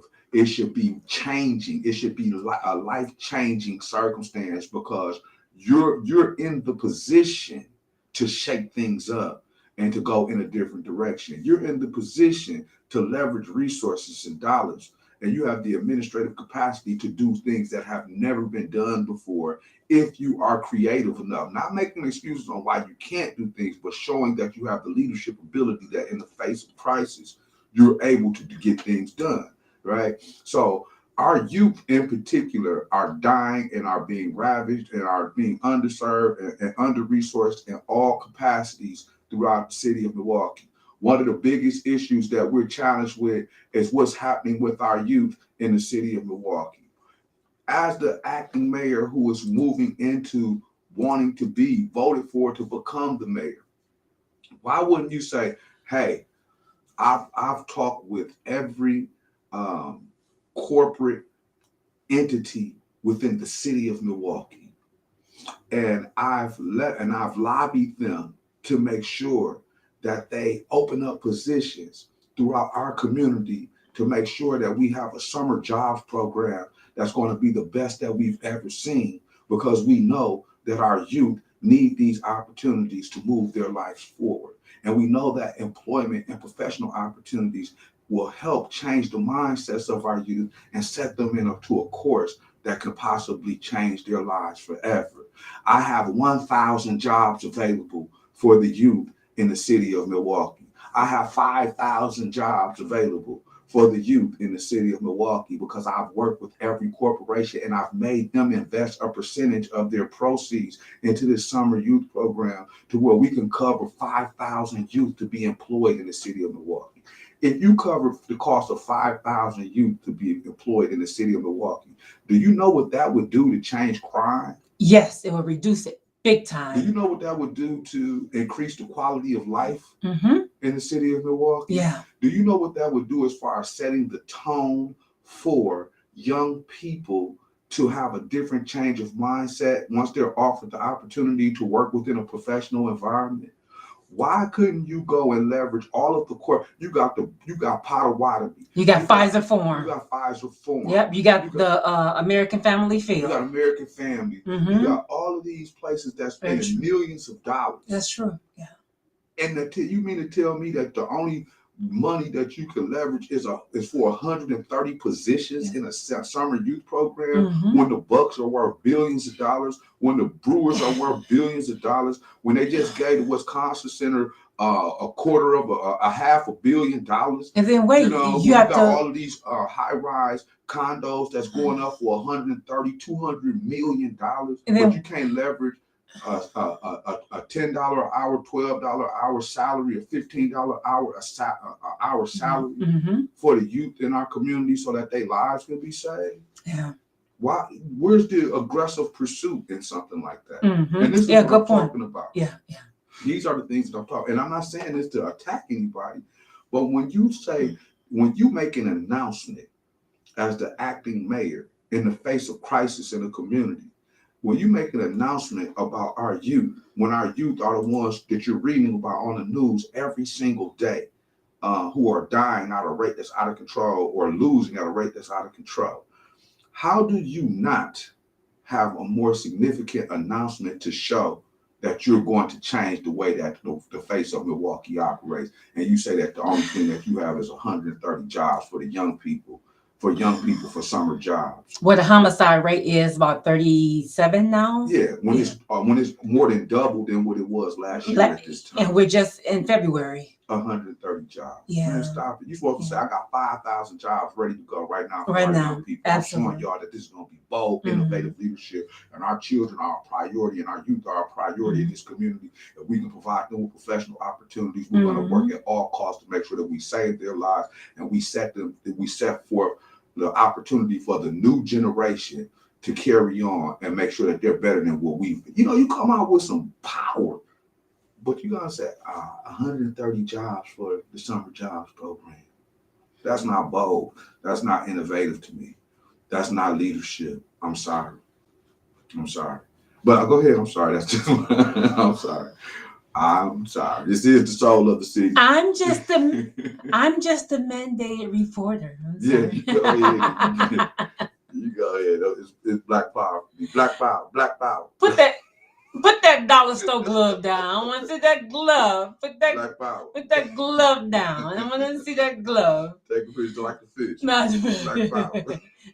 We got that fist up already behind our picture right there. You see that right there? Yeah, but there you have it. So. But that's disappointing. Yeah, it is. That's very disappointing. Yeah, that's nothing to. Yeah. We're thankful that those young people who will get, and then just imagine the level of competition for those who are going to be fighting to get those jobs. Yes. And then imagine the level of disappointment for those who will not make it. Of those that need the job. Yes. Yeah.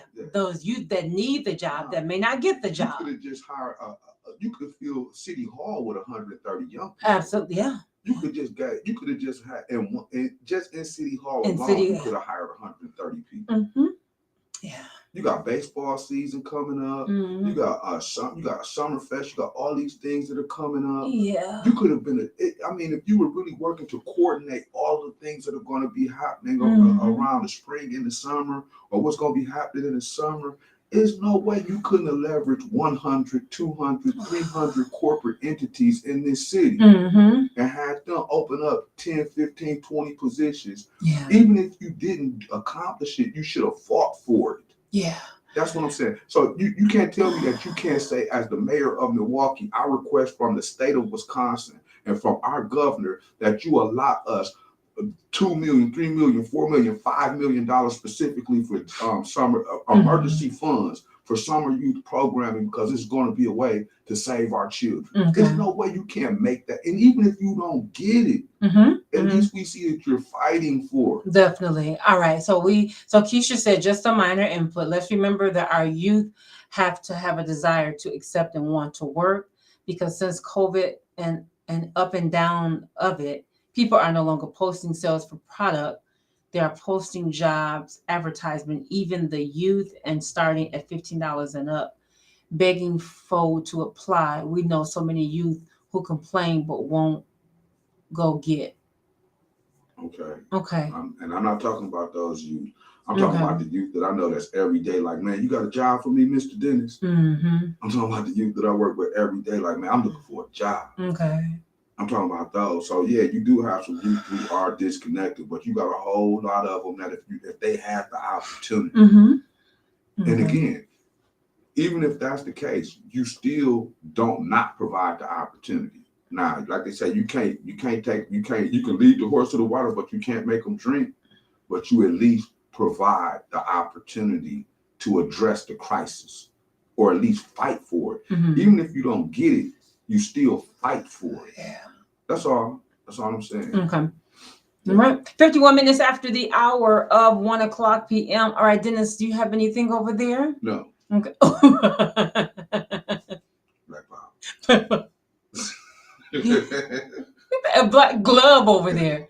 Put that glove down. Black Power. Let's go national. All right. So speaking of that, again, if you don't know, again, tomorrow is voting day. Again, if we can't stress enough, it is important that you get out to vote on tomorrow. Now, tomorrow is just the mayoral election. Is that correct, Dennis? You said it's the only thing that I saw on the ballot for tomorrow is just the mayoral election, and so that tells me this is a special election. Okay. Specifically for mayor. Okay. And the whole city should be aware of it. Yeah. I'm assuming that once we get past this primary election. Mm-hmm. The general election is going to be. And so when is the general? It's in November, right? I mean, it's in August. No. Is it when is the general? The general, this is February. So it'll be in the summer. I want to say it'll be before June. Okay. So it'll probably be in like April. April. Yeah. Oh. Yeah. It'll probably be in April. Okay. The general election should be in April. Mm-hmm. But we'll get the exact dates. But okay. My assumption is that once we get past tomorrow, mm-hmm. now whoever advances. Okay, it'd be like the final two or something like that? Yes, okay. Whoever advances mm-hmm.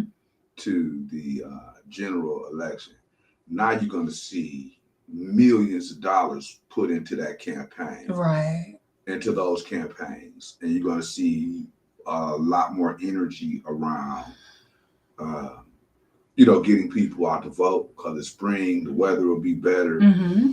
And then whoever advances, then people are going to start making their decisions on who they're really going to support, because a lot of people stay out of the primary and they sit on the fence mm-hmm. until they see who advances. And then once the general election hits, then people start to show who they support.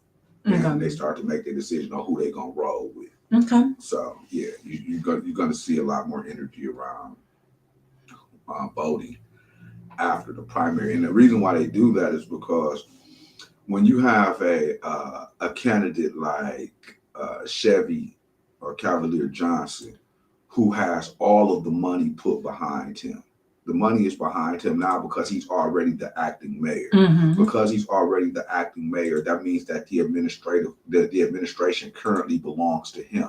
So where he has the leverage is that he's able to go and put everybody in position mm-hmm. that he wants to be in position. He has a leverage to go appoint everybody who he wants to appoint and make promises to everybody who he wants to make promises to, so that they will keep him in position, not only as the acting mayor, but vote for him to become our next current mayor. Okay. Right? And when you have that leverage to make those type of promises and to make those type of appointments, mm-hmm. the people are going to commit to you because they're not going to want to make a recommitment to someone else. Mm. Do you understand what I'm saying? Mm. So this is why they're setting it up for him to be the mayor. Oh, wow. And it's really kind of unfair. But he has the bulk of the dollars and the bulk of the contributions because he's already the acting mayor. Right. And what they try to do is they get people to try to exhaust all of their funds mm-hmm. on the front end mm-hmm. in the primary so that they don't have enough money to fight in the general election. Okay. Right. Oh, that's the setup. They setting it up. Yeah. Right? Yeah. So with Cavalier having millions and millions of dollars behind him, that's why you keep seeing all his commercials. That's right. Yeah. Because that means that he got big dollars. Yeah, big dollars. When I go on YouTube and I'm looking at stuff and he just pop up on my YouTube mm-hmm. feed, yeah. When you see him on every commercial, mm-hmm. on every TV with that little weak commercial that he doing. Stop, Dennis. I'm just saying. Black power. Dennis, stop. Anyway, but okay, I'm just playing.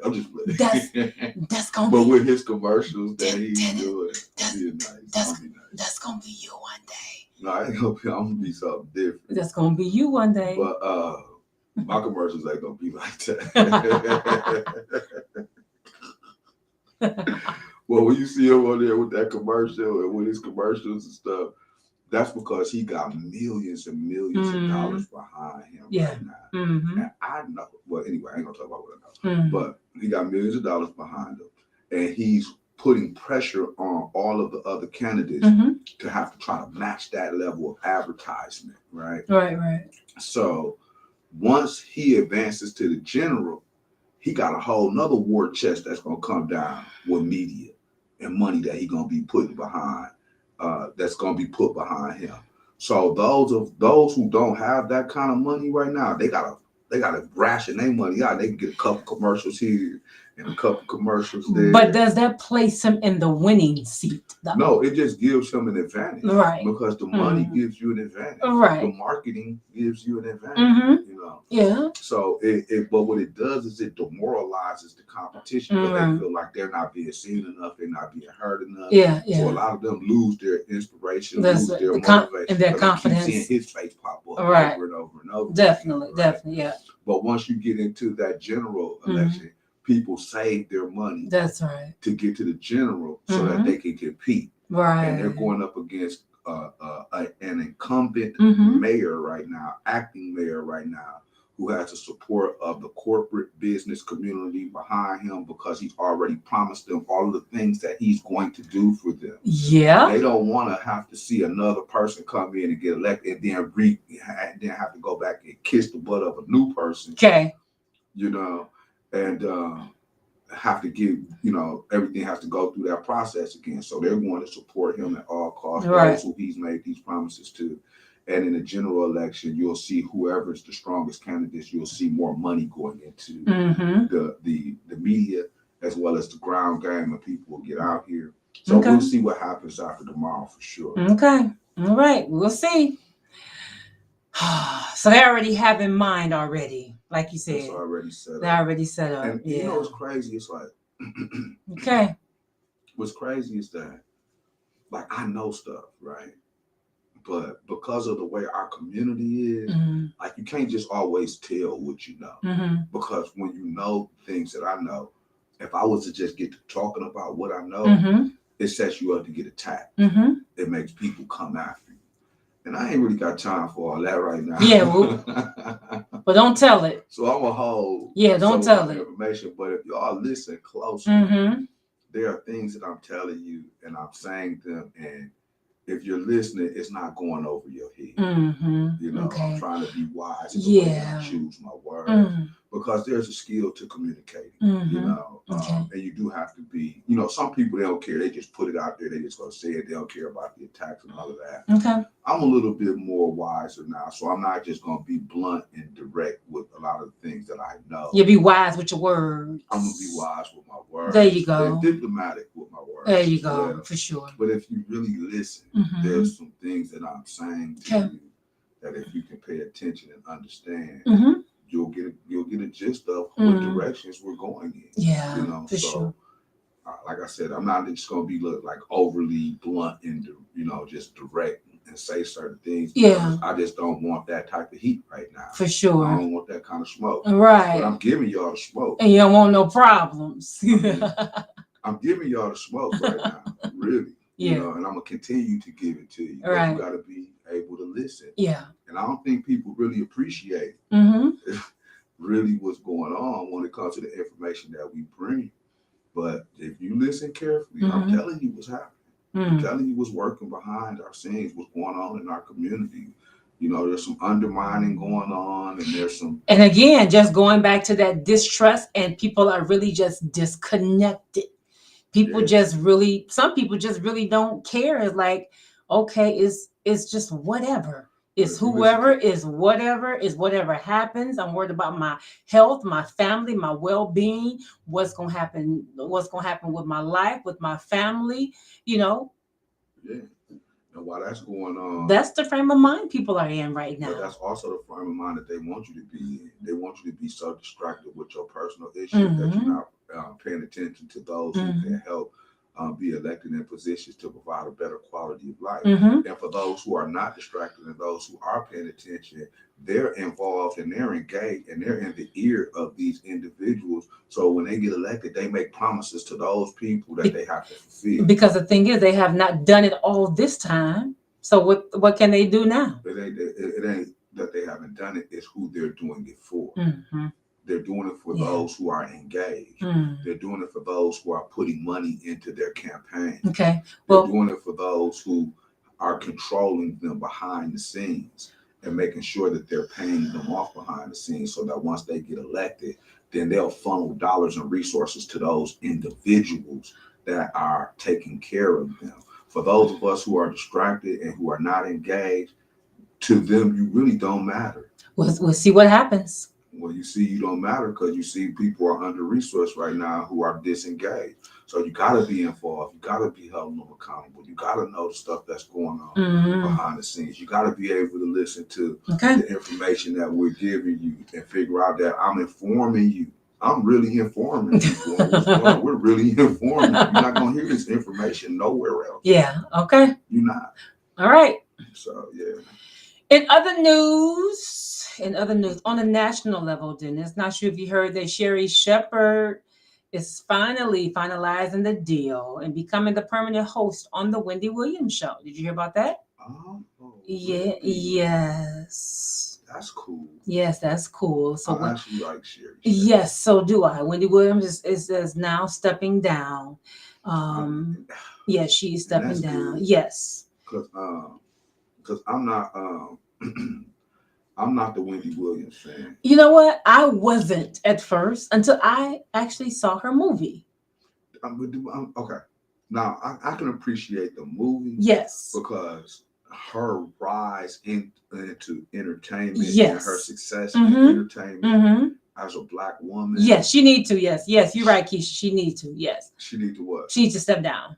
I agree. Yes. But again, to your point, though, Soraya, yes. like to acknowledge her fight to become successful. Yeah. In the way that she did. Yes. You have to commend her for having that type of tenacity. Absolutely. Yes. Having that type of resilience. Yes. And to start out as a radio personality and to move on up the ranks in the field of entertainment. Yes. And be successful. But I think that now, you know, she the way that she went about it. Yes. I think it's not a lot of people who are unhappy about her stepping down. For sure. Now, she did have a large fan base. Yes, she did. People who love her, who love her, and just work and really enjoyed what she did. Yes. Me personally, I did not like the Wendy Williams show. Okay. I thought it was a hot mess, and I thought she just kept up too much drama, and she didn't necessarily have to be that much into gossip and tearing people down. And exploiting people for their issues, and then behind the scenes,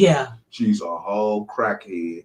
You know what I'm saying? Like, and Judge Mathis exposed that. Like, he went in. He did. He went in on her. I wish you could pull that clip up. He did go in. Her whole life was in shambles. Yes. Her husband was cheating on her. Yeah. He had a baby by a whole nother woman. He did. You got to see the movie. You got to see the movie. A mess. Yeah. You know what I'm saying? Why you sit here talking all this mess about people? Your situation is just a whole hot mess. Yeah. You know, and I just didn't like that. You know, like you sitting here condemning people, putting people down, calling people out, you know, making fun of people, just in an unnecessary.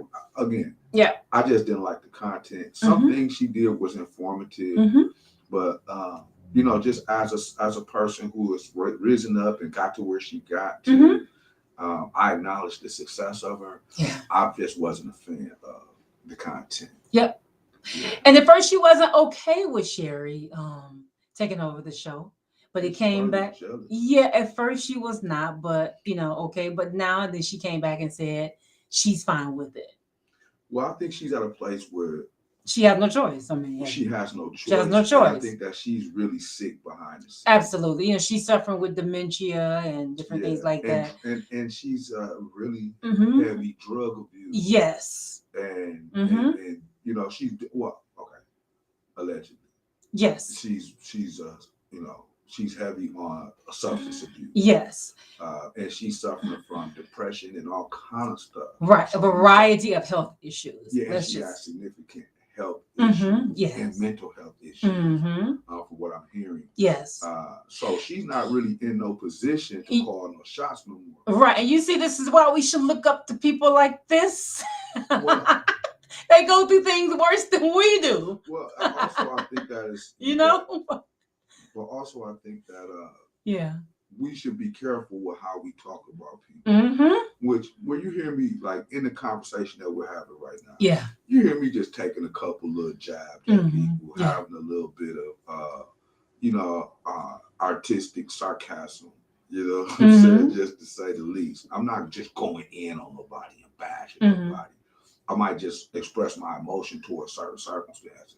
But I'm being conscious of not saying, "Oh, Cavalier ain't nothing. He just yeah. Nina Taylor, man, she ain't did this, she ain't did that." I'm not doing that. Okay. You know, I'm just raising some questions. You know, and as I'm talking about you being people, careful with your choice, right? Because it's not Mm-hmm. it's not my place to go and judge anybody. That's right. I'm just giving my opinions and a lot of facts about things that are happening, but I'm not passing judgment on anybody. That's try right. to condemn them or to tear them down or to just make you just think something bad about them. Right. I'm just stating information, stating how I feel about certain things, giving facts, and then letting people make their own decisions without me trying to force my opinion. But when you start to just destroy people's character and talk about people and put things out there that's outside of the realm of, you know, what's going on professional with them or what's going on and keep it in a certain perspective,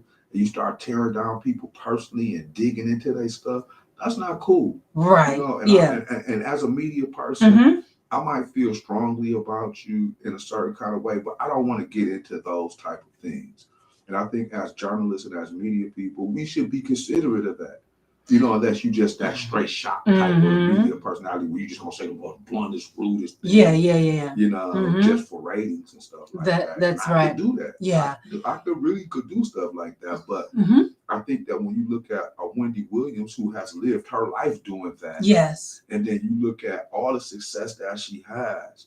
And then you look at the condition that she in now. Yeah, you got to be careful. It's definitely like she reaping what she sowed. All the bad things that she was saying about people. That's right. All the things that she was doing, now it's all coming back on her. Coming back, yeah. And I think that's where you say you gotta watch what you say. Watch what you say. You know, when they say you reap what you sow, she reaping what she sowed. That's so right. all gossip, all deceit, all deception, all attacking people's character. Yes. And now she in a bad place. In a worse situation. Yeah. Yeah. And then I heard that they froze all her funds at the bank. All her funds. Yep. That she can't get her money. The bank, Wells Fargo, won't even allow her to get her money because they say that she got to have a mental health evaluation. That's right. You know, and what that tells me is that she's been running through money, so they're monitoring her account, mishandling all her money. Yep, that's and right. She's probably just going crazy with her because you got to think she is in a. They said for the past 2 weeks, she's not been able to access her accounts. Right. Yep. And now she has to contact her financial advisor at Wells Fargo Bank. And it says Wendy's has an unsound mind to govern the large amounts of money in the bank's custody. Right. Wow. So you got to think. You got to think she's Will it still be called The Wendy Show with Sherry and Place? I'm sure they're going to rename the show, Keisha. I'm sure they're going to rename the show. Yeah, I would. I hope they rename the show. Yeah. Well, it's gonna be might be called Sherry Show or something like that. Well, it depends though, because she still owns the production. Right, but her show. It's not going to be called I'm sure they're going. I mean, it could rename the show. It could be the Wendy Williams Show hosted by Sherry Shepherd. No, I don't know how long that would last. Well, that's what they're doing now. The Wendy Williams Show hosted by Sherry Shepherd? That's what it is now. It's not the Sherry Shepherd Show. She's taking the place of Wendy Williams. Yeah. Wendy Williams owns the show. Yeah. So, well, you know, and again, she's on a contract. So eventually, I guess that contract will run out and then the Sherry Shepherd will take over. It'll be the Sherry Shepherd Show. But okay. But with them freezing her accounts and stuff like that. Yeah, she got to be losing her mind now. That means that they're monitoring her accounts, and she was probably like blowing through a lot of money. And she had already set in place like some type of safeguard in the bank where if she run through too much money, they'll put a freeze on it because they wouldn't be able to do that if she hadn't set that up as a precaution. And you know, they probably stopping her from just running through all the money. But then, you know, Wells Fargo, you know, they got a lot of issues with people money as well. Anyway, so they like, well, she going crazy. She finna blow all the money. We might as well enact this clause because we need this money in our banking institution. So we're going to enact this clause to say you can't get money until you're evaluated properly. Okay. But that's, you know, but again, it's unfortunate to see her go out like that or have to deal with these type of issues. But again, I think it's just more of a testament to say be careful how you talk about people and what you say about people. And what you do to people. And what you do to people. Yeah. Because in the end, it's going to come back. You don't know. It might come back to you. It will come back to you. And it's definitely coming back to her right now. Wow. So, but I still pray for her and hope that she gets well. And, the things that she was able to do on her rise. Okay, here it is right here. The news of Sherry's pending deal for the Wendy Williams show, which will be renamed, comes as major stations groups solidify their daytime lineups for next season. The Wendy Williams show has been a staple on Fox. Yeah, okay. So it will be renamed. So we'll see. Okay, so they are going to change it to. I think that's going to be so much better. Yeah, it will be renamed. Sherry Shepherd, she like. Yeah. What I like about Sherry Shepherd is that she got some class and personality. I love her personality. I love her personality. Oh, she's a class out the box. Absolutely. Definitely. 13 minutes after the hour of 2:00 p.m. Again, don't forget, y'all. Hey, Dennis, we talk about our app. Our app. Oh yeah, talk about our app. Our app is absolutely. Are y'all on your cell phones? Our app is. You on your cell phone? It's absolutely phenomenal. Are you on your cell phones? You on your cell phones out there? Go to HD Radio Online right now. Right, you gotta go to their Play Store or their Google Store. I was just in a meeting the other day, and I told someone to go to their cell phones, and they did. They went to their cell phones. Is it that blue symbol? I said yes. Why are you whispering? I don't know. I'm sorry. What's that all about? Oh, you just trying to be like real passionate. I know. I'm sorry. I'm sorry. But if you're on your cell phone, please go to your Play Store right now, your Google Play Store, or on your iPhone, your Apple Play Store, and you can type in HD Radio Online. It's one word, all right? HD Radio Online. You can listen to the very best in good gospel music 24 hours a day, 7 days a week. The very best in good gospel music.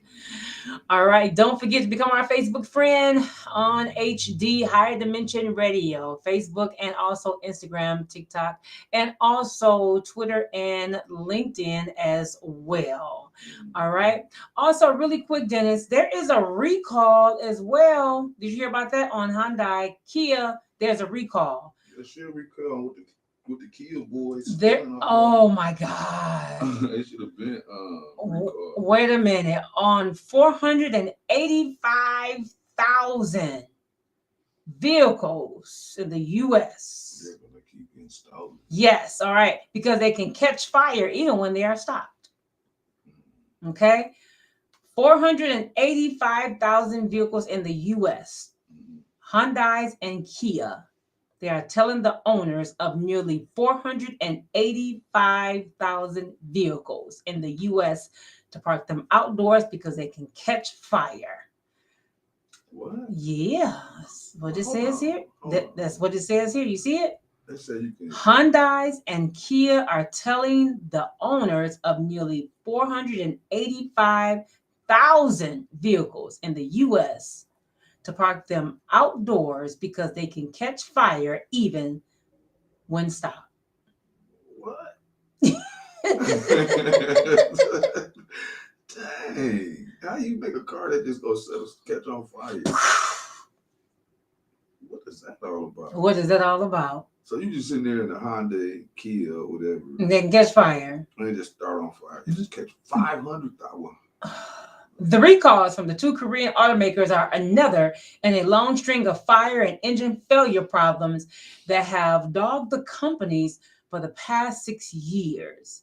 This time, the problem is the contamination in the anti-lock brake control module that can cause an electrical short. In the brakes? Yes. Affected are certain Kia Sportage SUVs from 2014 through 2016 and the 2016 through 2018 K900 sedan.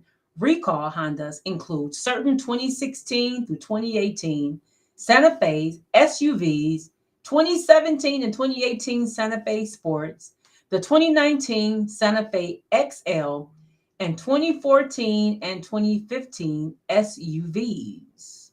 The automakers say the 11 reports of fires in the U.S., but no injuries.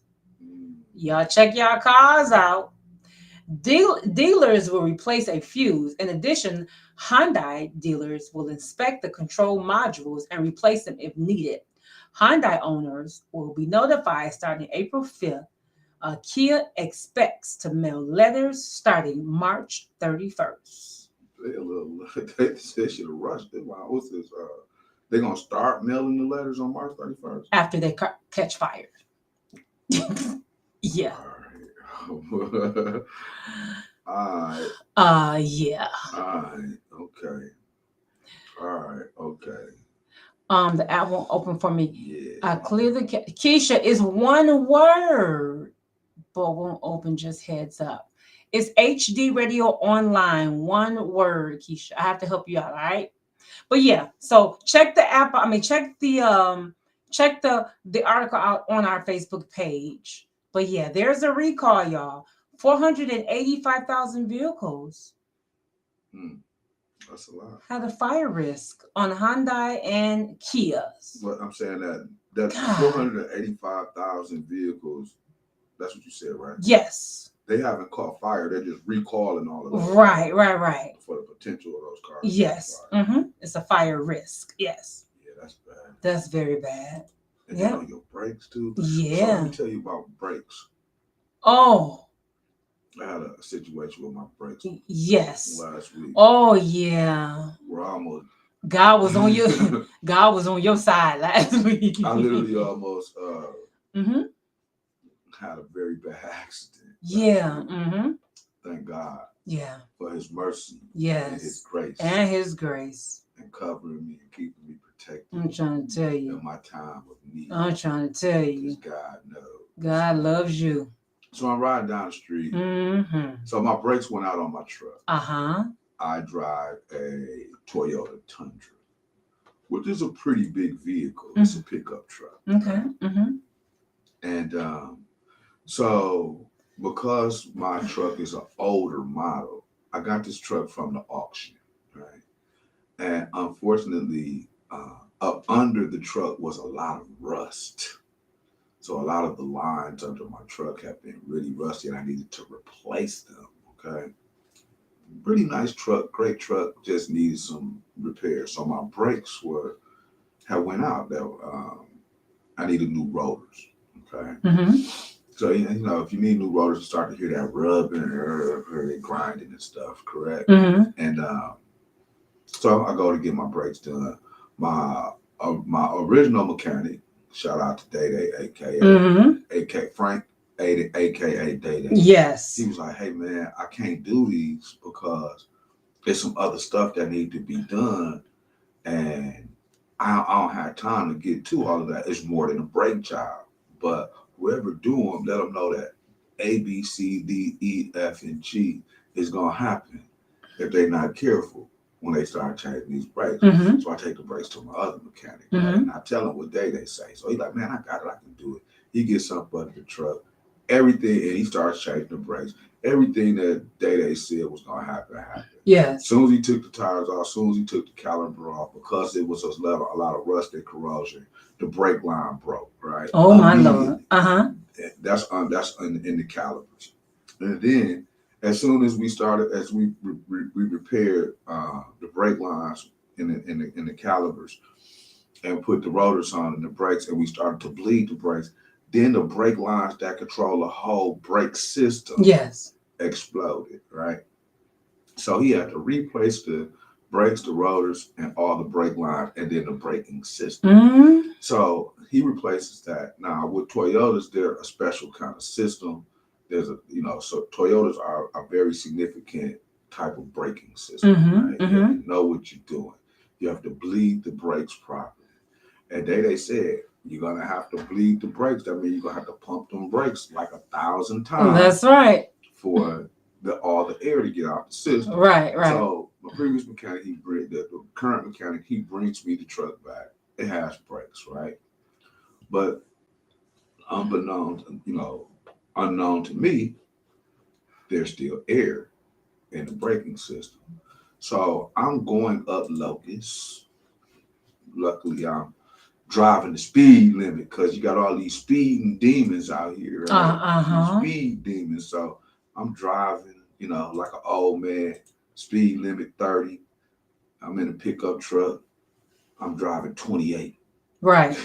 Because that's how I drive. Thank God. Oh, man. Thank God you driving 28. Locust, right? So I get past 35th and Locust, right? And there's some stop signs up there, so people are braking. So I go to brake. And when I go to brake, I'm like, whoa. Oh, whoa. The car has no brakes whatsoever. I'm pumping the brakes. I'm pumping. I'm out of control. Traffic has stopped. I gotta think fast now, Sister Soraya. I gotta think fast. I gotta show my skills. The G gotta come out of me now because it's on and popping. I'm like, whoa. I'm like, oh, okay. Because you got cars in front of you and I got cars in front of me. The truck won't stop. It's like it's almost going faster now that the brakes that went out. Oh my God. What I'm saying? Okay. So I'm like, okay. So I'm looking fast. Just so happened there's an opening in the driveway. So I jump on the sidewalk. Boom. So the G coming out of me now. I'm gonna make it. I hit the sidewalk. I'm like, oh man. And I throw the car in neutral. Oof. And I park on the side of somebody's house. I'm glad. You would have thought I was coming to pick up a refrigerator or something. The way I parked on the side of the house, like, bam. And the truck came to a stop. And then the car came, and then right when it started right on the side of all the cars that was stopped at the park. Wonderful. At the stop sign. Thank God. So everybody looking at me, I'm looking at them. I'm in the car like I'm finna pick up somebody. Not knowing I almost killed everybody and killed myself. I was like, wonderful. I'm too old for this.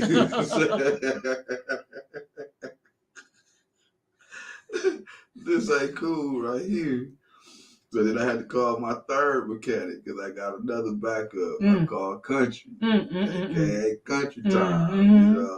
And he came, he bled the brake system. Yeah, he used to charge $25 a wheel. He charged me $10 a wheel. Oh wow! And $20 for coming out. And now my brakes is A1. I'm perfect. I'm riding again. But man, the braking systems ain't no joke, man.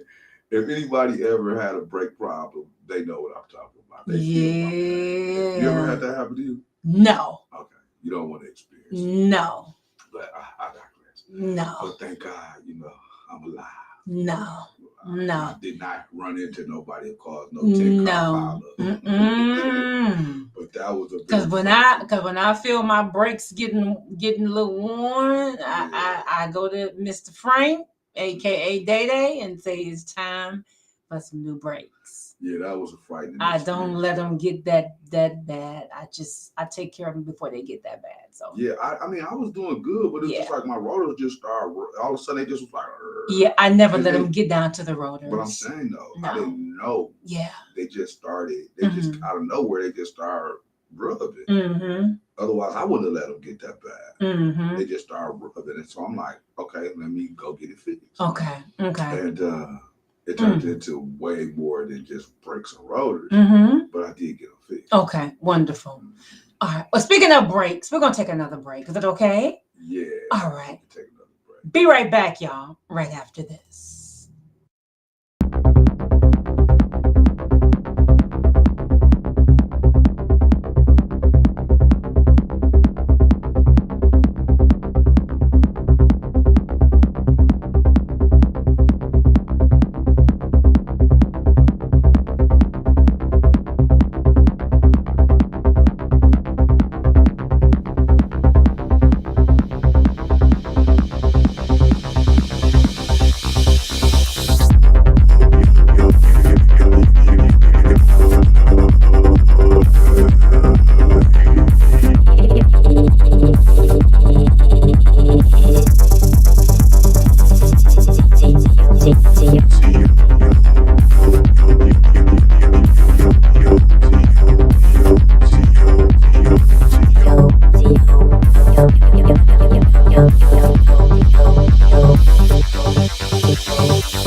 We'll be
right back.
And we're back to Solar City Gospel Radio Show, 35 minutes after the hour of 2 o'clock p.m. And we are in the home stretch of the Solar City Gospel Radio Show. All right, Dennis, what's going on with the Olympics? Have you been catching up on the Olympic show? Actually, Sister Soraya. Sister Soraya, there is like I hadn't been watching the Olympics in a while. Okay. You know, and I was sitting and I was watching the Winter Olympics, and I remember it made me remember how much I really like the Winter Olympics. Okay. Because I hadn't seen the Winter Olympics in a while. Right? Yeah. But again, it made me realize, like, wow, I remember how much I really liked the Olympics. Yeah. And I've always been a fan of the figure skating, not the men's, but the women. Okay. I like to see the women figure skating because they always look. I mean, the men are really cool too. I like the women because they always just look so beautiful. Of course. And graceful. I like their costumes, and I like women. You know what I'm saying? Of course, duh. We all know that by now. The dudes be doing their thing. Yeah.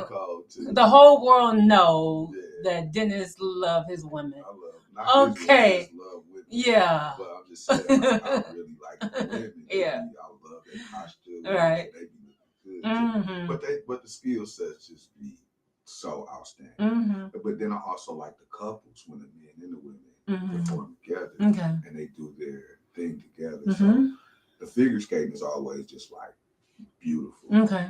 Then I like speed skating. You know, when they be going, they just be one-on-one and they be racing. I think I really like the speed skating. Okay. And then I like the downhill skiing. Okay. You know, because, you know, when you talk about something that's amazing and death-defying, when you going down the hill on them skis, how fast they be going.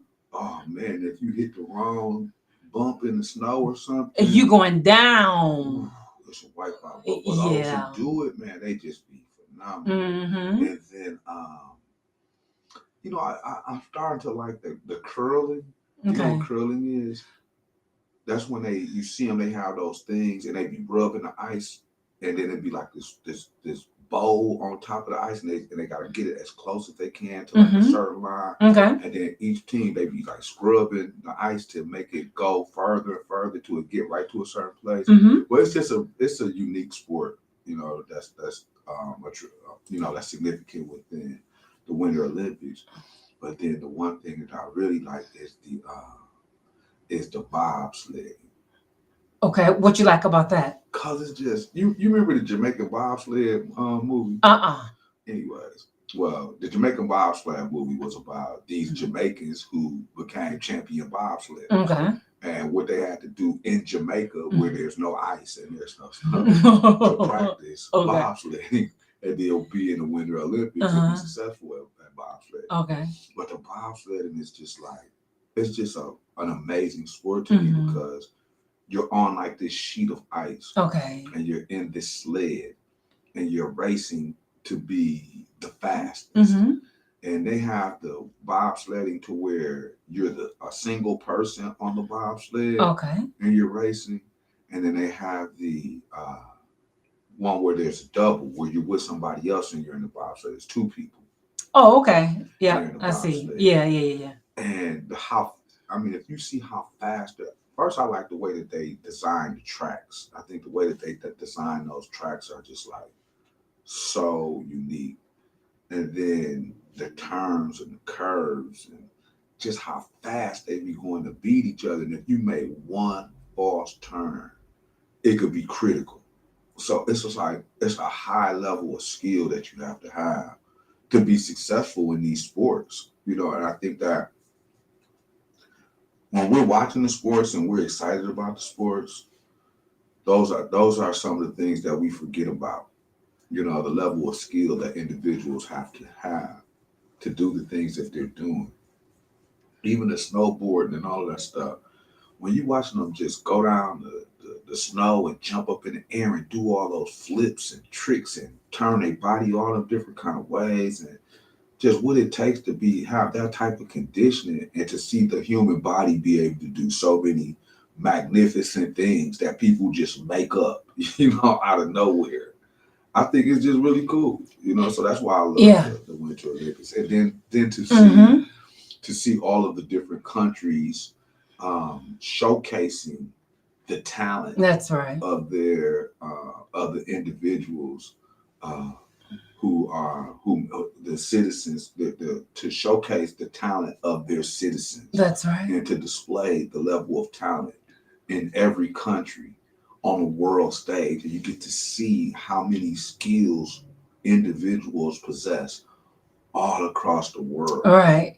And I think it makes, it's just a great event, for those reasons, to watch how talented individuals are all over the world. Yeah, I see so far the United States have 16 medals so far, the US, and then Germany have 15 medals. Okay. And Norway has 21 medals. Norway is leading. Norway is leading. The Netherlands have 12, and Austria has 15. So first, second, and third is what? First is Norway. Mm-hmm. And then we are leading second. We're leading second? Yeah, we're leading second. Yeah. Oh, so the United States is in second place? Mm-hmm. Okay, good. Yeah. Good. Well, we're doing well. We're doing well. Yep. Mm-hmm. So we'll see what happens. Yeah, we will. Hang in there. Now, I thought the Olympics were coming to the U.S. I think they said in 2024. 2024. I thought they were. So when was the last Olympics? The last Olympics were when? 2020? Yeah, 20. So, if they were in 2020, if they were in 2020, then yeah, they would be in 2024. Every 4 years. Mm-hmm, every 4 years, yeah. But as well, if they're coming to America, that'll be cool. Mm-hmm. That'll be really, really cool. I wonder where they would have it at. Yeah. If they did that, maybe they have it in Milwaukee. Ooh. I knew that. 2020 Olympics in Milwaukee. That'll be 2024. Yeah. Yeah, that'll be hot. Do you think we could pull something like that off? It's probably gonna be in like Utah or somewhere. Who knows? Who knows? It's been in California plenty of times. Right. Well, I know California, Atlanta has had it. Yep. Who would be next up to host? Don't know. The Olympics. What city? Yeah, I remember Atlanta had it. Yep. Chicago, maybe. That would be cool. That would be good. No, we'll see. 2024 Olympics in Chicago. Yeah, we'll see. Chicago would be popular. Yeah. I don't know. I think Milwaukee too small for the Olympics. We don't have enough accommodation. Yeah. For the world to come here on that level. Like, where would all those people stay at? We don't have enough hotels. We don't have enough hospitality. Like, that would just totally overwhelm our economy. Yeah. It would stimulate it, but it would totally. I don't think we have enough accommodations to do something like that. It would have to be like Chicago or something. Mm-hmm. If it came to Chicago, I'll be there though, for real. But dang, the All-Star game is coming up. That's right. Oh. In Chicago, if I'm not mistaken. I thought it wasn't this past weekend. Was it? No, that was Super Bowl. No, the Super Bowl was this weekend. The All-Star game is next weekend. Is this weekend coming up? This weekend. This weekend coming up, yeah. Okay. So, and that's going to be in Chicago. Man, it came quick. Chicago going to be popping. Eastern and Western. I might go down there. Okay. Got to be careful, though. All what right. I'm saying? You have to be really careful at the Mhm. Super Bowl because, LA, all the gangbangers are out there. They said the crime. They told you don't even come to LA because the crime is so high right now. Yes, They it can't is. control it. Mm-hmm. So, you got a lot of people that are really predatory and preying upon all the millionaires that are coming into Got to be careful. that city right now. Yes. Yeah, Beware. definitely beware. Got to beware. 45 minutes after the hour of 2:00 p.m. Speaking of Chicago, did you hear about the Chicago men? They have been charged with stealing a catalytic converter off of a vehicle Saturday in the west suburban Woodbridge. The Woodbridge Police Department received a 911 call about 4:45 a.m. from a person who said they heard someone using a power tool under a parked vehicle in the 8300 block of Route 53.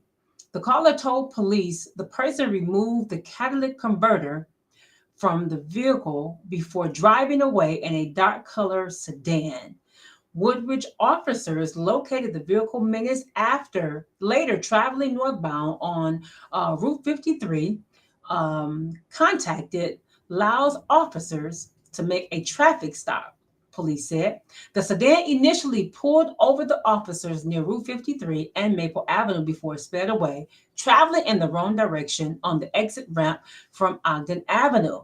The driver of the sedan then stopped again in the 1500 block of Ogden Avenue, and the four suspects ran from the vehicle.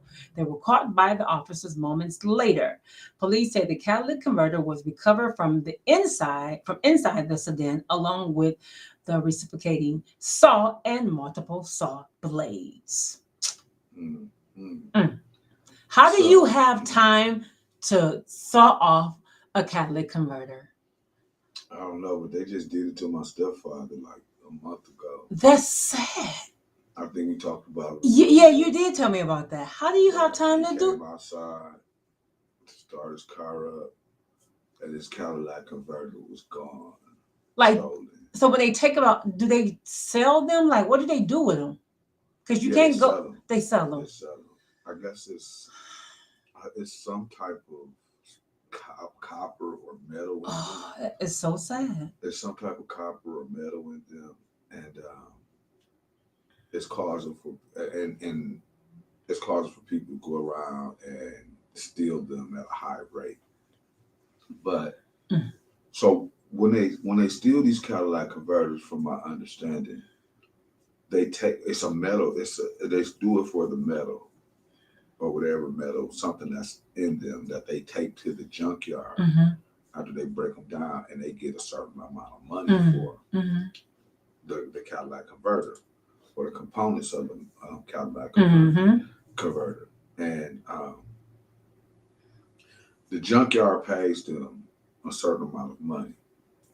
So if you really wanted to crack down on the theft of Cadillac converters, then if you really wanted to crack down on the theft of Cadillac converters, then what you would do is you would crack down on the junkyards who are providing the incentive, the individuals or the businesses that are providing the incentives for people to go out and steal people's Cadillac converter, and then you pay them for that. Yeah, that's who they need to crack down on. All right. So when they're bringing them in, you would think they will. Yeah, I get it. If you're sitting here receiving these stolen Cadillac converters, and you know that they're stolen, then you're a party to the crime. That's right. Yeah. That's what they need to do, because that's not cool, man. That's true.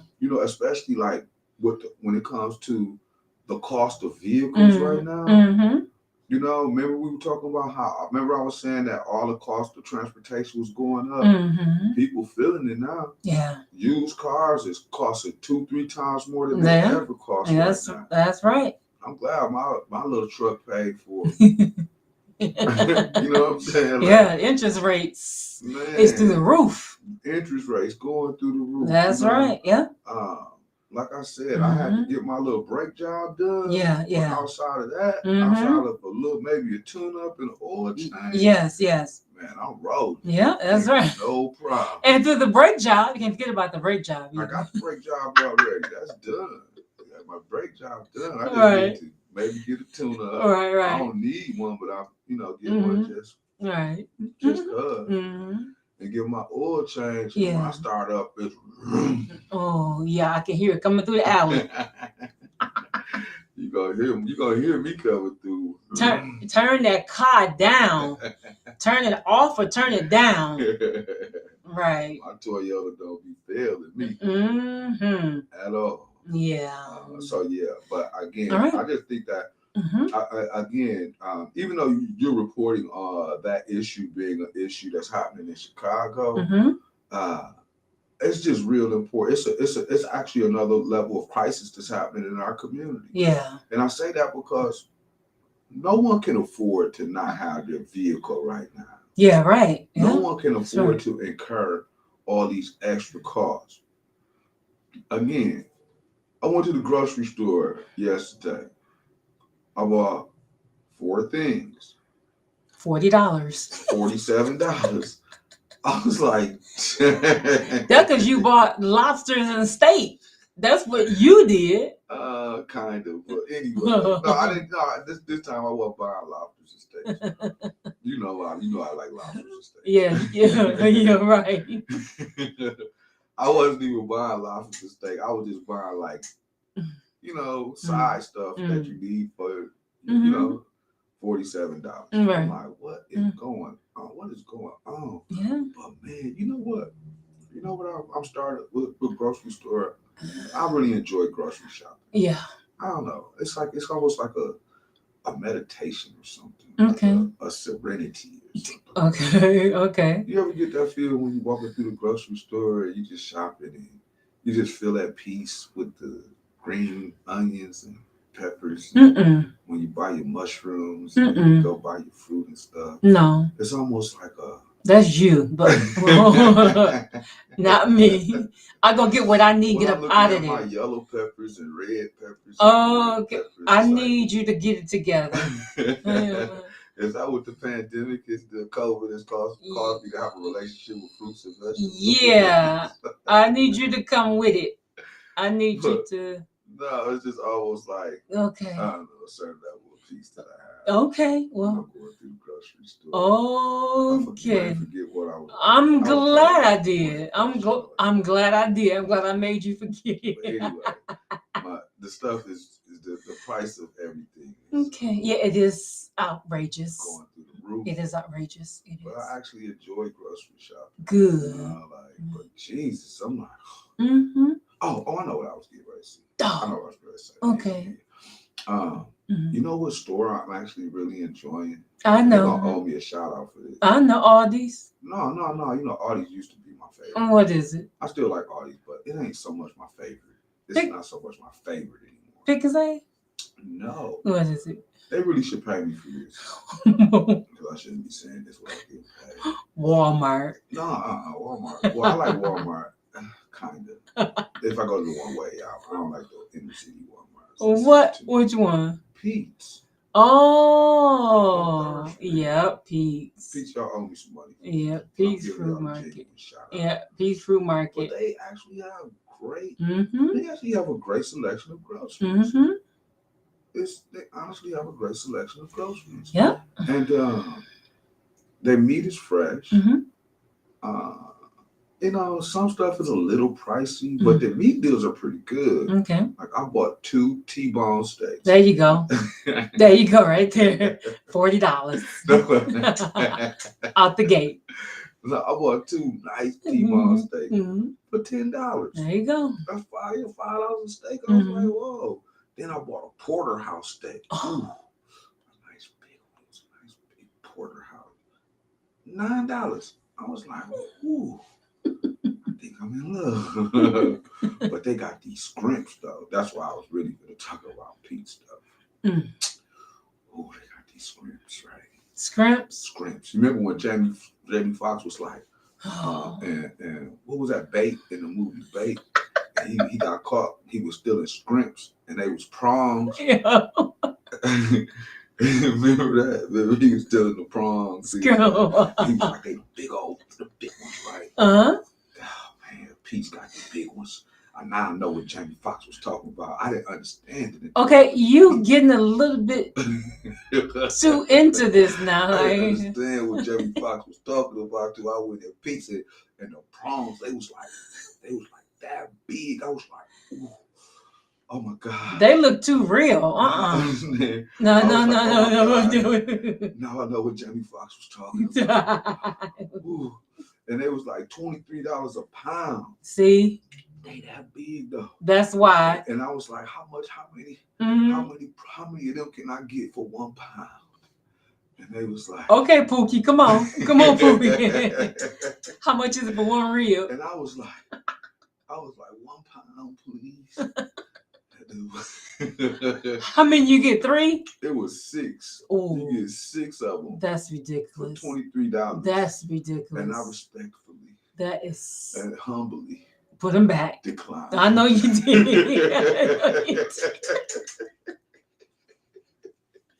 I know you did. I know you did. I know you did. But I'll be back when I buy some Quest. You finna go find a tribe called Quest. Right quick.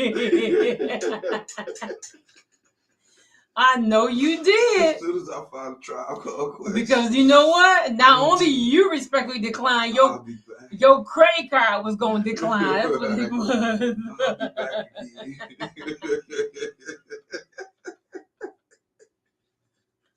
On that note, speaking of food, and we're going to end the show on that note. Speaking of food, on a Black History note, Dennis. Speaking of food, I got this this post off Facebook.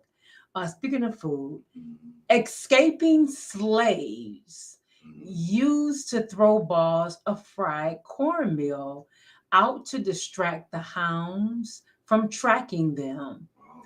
The hounds stopped barking and tracking thanks to the cornmeal, which later adapt the name Hush Puppies. Oh, wow. And that's where we got Hush Puppies from. Wow. That's a really, isn't that amazing? That's a really cool Black history story. That's amazing. I love that. You know, and it's crazy because when we hear all these names about things, we know but we don't know the origin of it. Amazing. Wow. Escaping slaves used to throw balls of fried cornmeal out to distract the hounds from tracking them. The hounds stopped barking and tracking thanks to the cornmeal, which later adapted the name Hush Puppies. That's wow. That makes sense though. Wow. That's so wow. But that just again, so okay, I gotta go. How much time we got? 2 minutes? We have 2 minutes to go. But that just shows that's how amazing. Yes. Black history is amazing in our community. Yes. And in the world today. And you know what? And I don't like Hush Puppies. They're okay. They're okay. I know, honestly. But it just again. But that makes me appreciate where Hush Puppies came from, though. It also just it's also just a testimony to how significant you know the role of Black people, yes, African American people, or foundational Black Americans, yes, are in the United States today, and what we've meant to the culture, right, and the heritage of this country, and symbolically how significant we are. Yeah, for all of the things that have emerged from the struggle of Black and the persecution, right, and the triumph of Black people. That's right. That's why Black History Month is important. You know, to learn where we've come from, to learn how these things and names that we just take for granted are associated with us, to learn the creative and innovative things that you know Black foundational Americans had to go through to survive, and the level of resilience you know that they had to create just like they know the dogs are chasing. Remember I talked about taking into consideration that that black people actually literally had to walk from down south to Mhm. the north Right. and run and hide, and Mhm. they didn't have shoes on, That's right. and they were being chased by dogs, Mhm. and they had to cook up 100 or 200 hush puppies Yeah. to be able to throw the scent off of them. Mhm. How, it's just like all of those type of things really allow for you to be appreciative of Yeah. the significance of Black foundational Americans, Yeah. or foundational Black Americans. And that's like, Yeah. That's and why do I it. say, Black Americans, Mhm. foundational Black Americans? Because it's a new term that I'm actually learning That's right. about who we are as Mhm. far as being the foundation Right. Right. of America. And I think we need to keep pushing that narrative. Mhm. And and I'm gonna say this, and I'm gonna end. A lot of times they talk about why should we get reparations, but and that's a story that they want to try to continue to just like Mhm. bury about what Black people are owed as far as reparations. But I think it's a narrative that we need to continue to push. When you look at the significance of foundational Black Americans. And what we meant to being the foundation of America. And the reason why I'm going back into reparations, because I look at the money that the United States has spent as far as stimuluses and all of that, right? But then I look at the money that the United States spends for the military. I look at the money that the United States spends to be a part of wars and other issues in other countries. I look at the packages that the United States pays to all different countries all over the world, and that they pay billions and billions of dollars to these countries every year. And just the fact that they've given every other group reparations. That's something that in the month of Black History and just throughout, it should stay a conversation piece Mhm. for us when we say why should we or shouldn't we receive reparations. And the bottom line is that there's a level of fairness that we deserve for being foundational Black Americans. That's and right. We have not achieved that Mhm. level of fairness. Even in 2022, Yes. we're looking at the historic significance Right. of who we are and what our contributions are. And again, bottom line, why should Black history be celebrated as well? Yes. Like you mentioned before. And Why should we celebrate Black history? What are we celebrating? What are we Are celebrating? we celebrating the knowledge, the Right. wisdom, and the understanding of who we are? Right. Mhm. Or are we just letting Mhm. narratives be pushed to us on what Black history is? Right. Something to think about for sure. definitely Yeah, something for to sure. think All right. about. So on that note, shout out to Dr. Carter. Mm. For life. We will ever and forever and forever love you and miss you. And only people that's dead are the ones who are forgotten. And May his legacy live on. his legacy will live on. Yeah. And Dr. Carter has achieved the highest honor Mm. as of this weekend, and us Yeah. memorializing him and laying him to rest. Yes. He is now an ancestor. Yes. One of those great Black men Mhm. who have come before us for us to be able to study and acknowledge so that we can be better. For sure. And the street will run, his name will run from 24th and Burleigh to 24th and Keith. That's Okay. what they're doing. They're Okay. turning it to Dr. Carter Drive. Drive. Wonderful. So, That's good to know. That's good to know. And again, All right. his spirit Mhm. is something. He's up above. Mhm. He's looking down on us, and he's Yeah. making medicine and still healing us. Mhm. In every sense Okay. of what we can imagine. And I just want to just confess my unconditional love for such a great individual. All Dr. right. Carter, I love you. And I Mhm. salute you. We always salute it. I love you, Doc. All right. In the meantime, thank you all so much for tuning in with us. Again, join us on next. Put that hand down. Oh, God. Oh, Black Power. that glove. Yeah. Black Panther. Power to the people. Black Panther. Power to the people. Join us on next Monday for the Soul of the City Gospel Radio Show. All right. Continue to listen to us 24/7. All right. And in fact, I believe we have a little small glitch on our app. So we're going to try to solidify that and fix that so that you could download that as well. In the meantime, the app is HD Radio Online, one word. So we're going to try to get that back up and running. All right. In the meantime, thank you all so much for your love and support. Continue to keep us in prayer, and happy Valentine's Day and happy Black History Month. All right. Take care. Black power. Oh.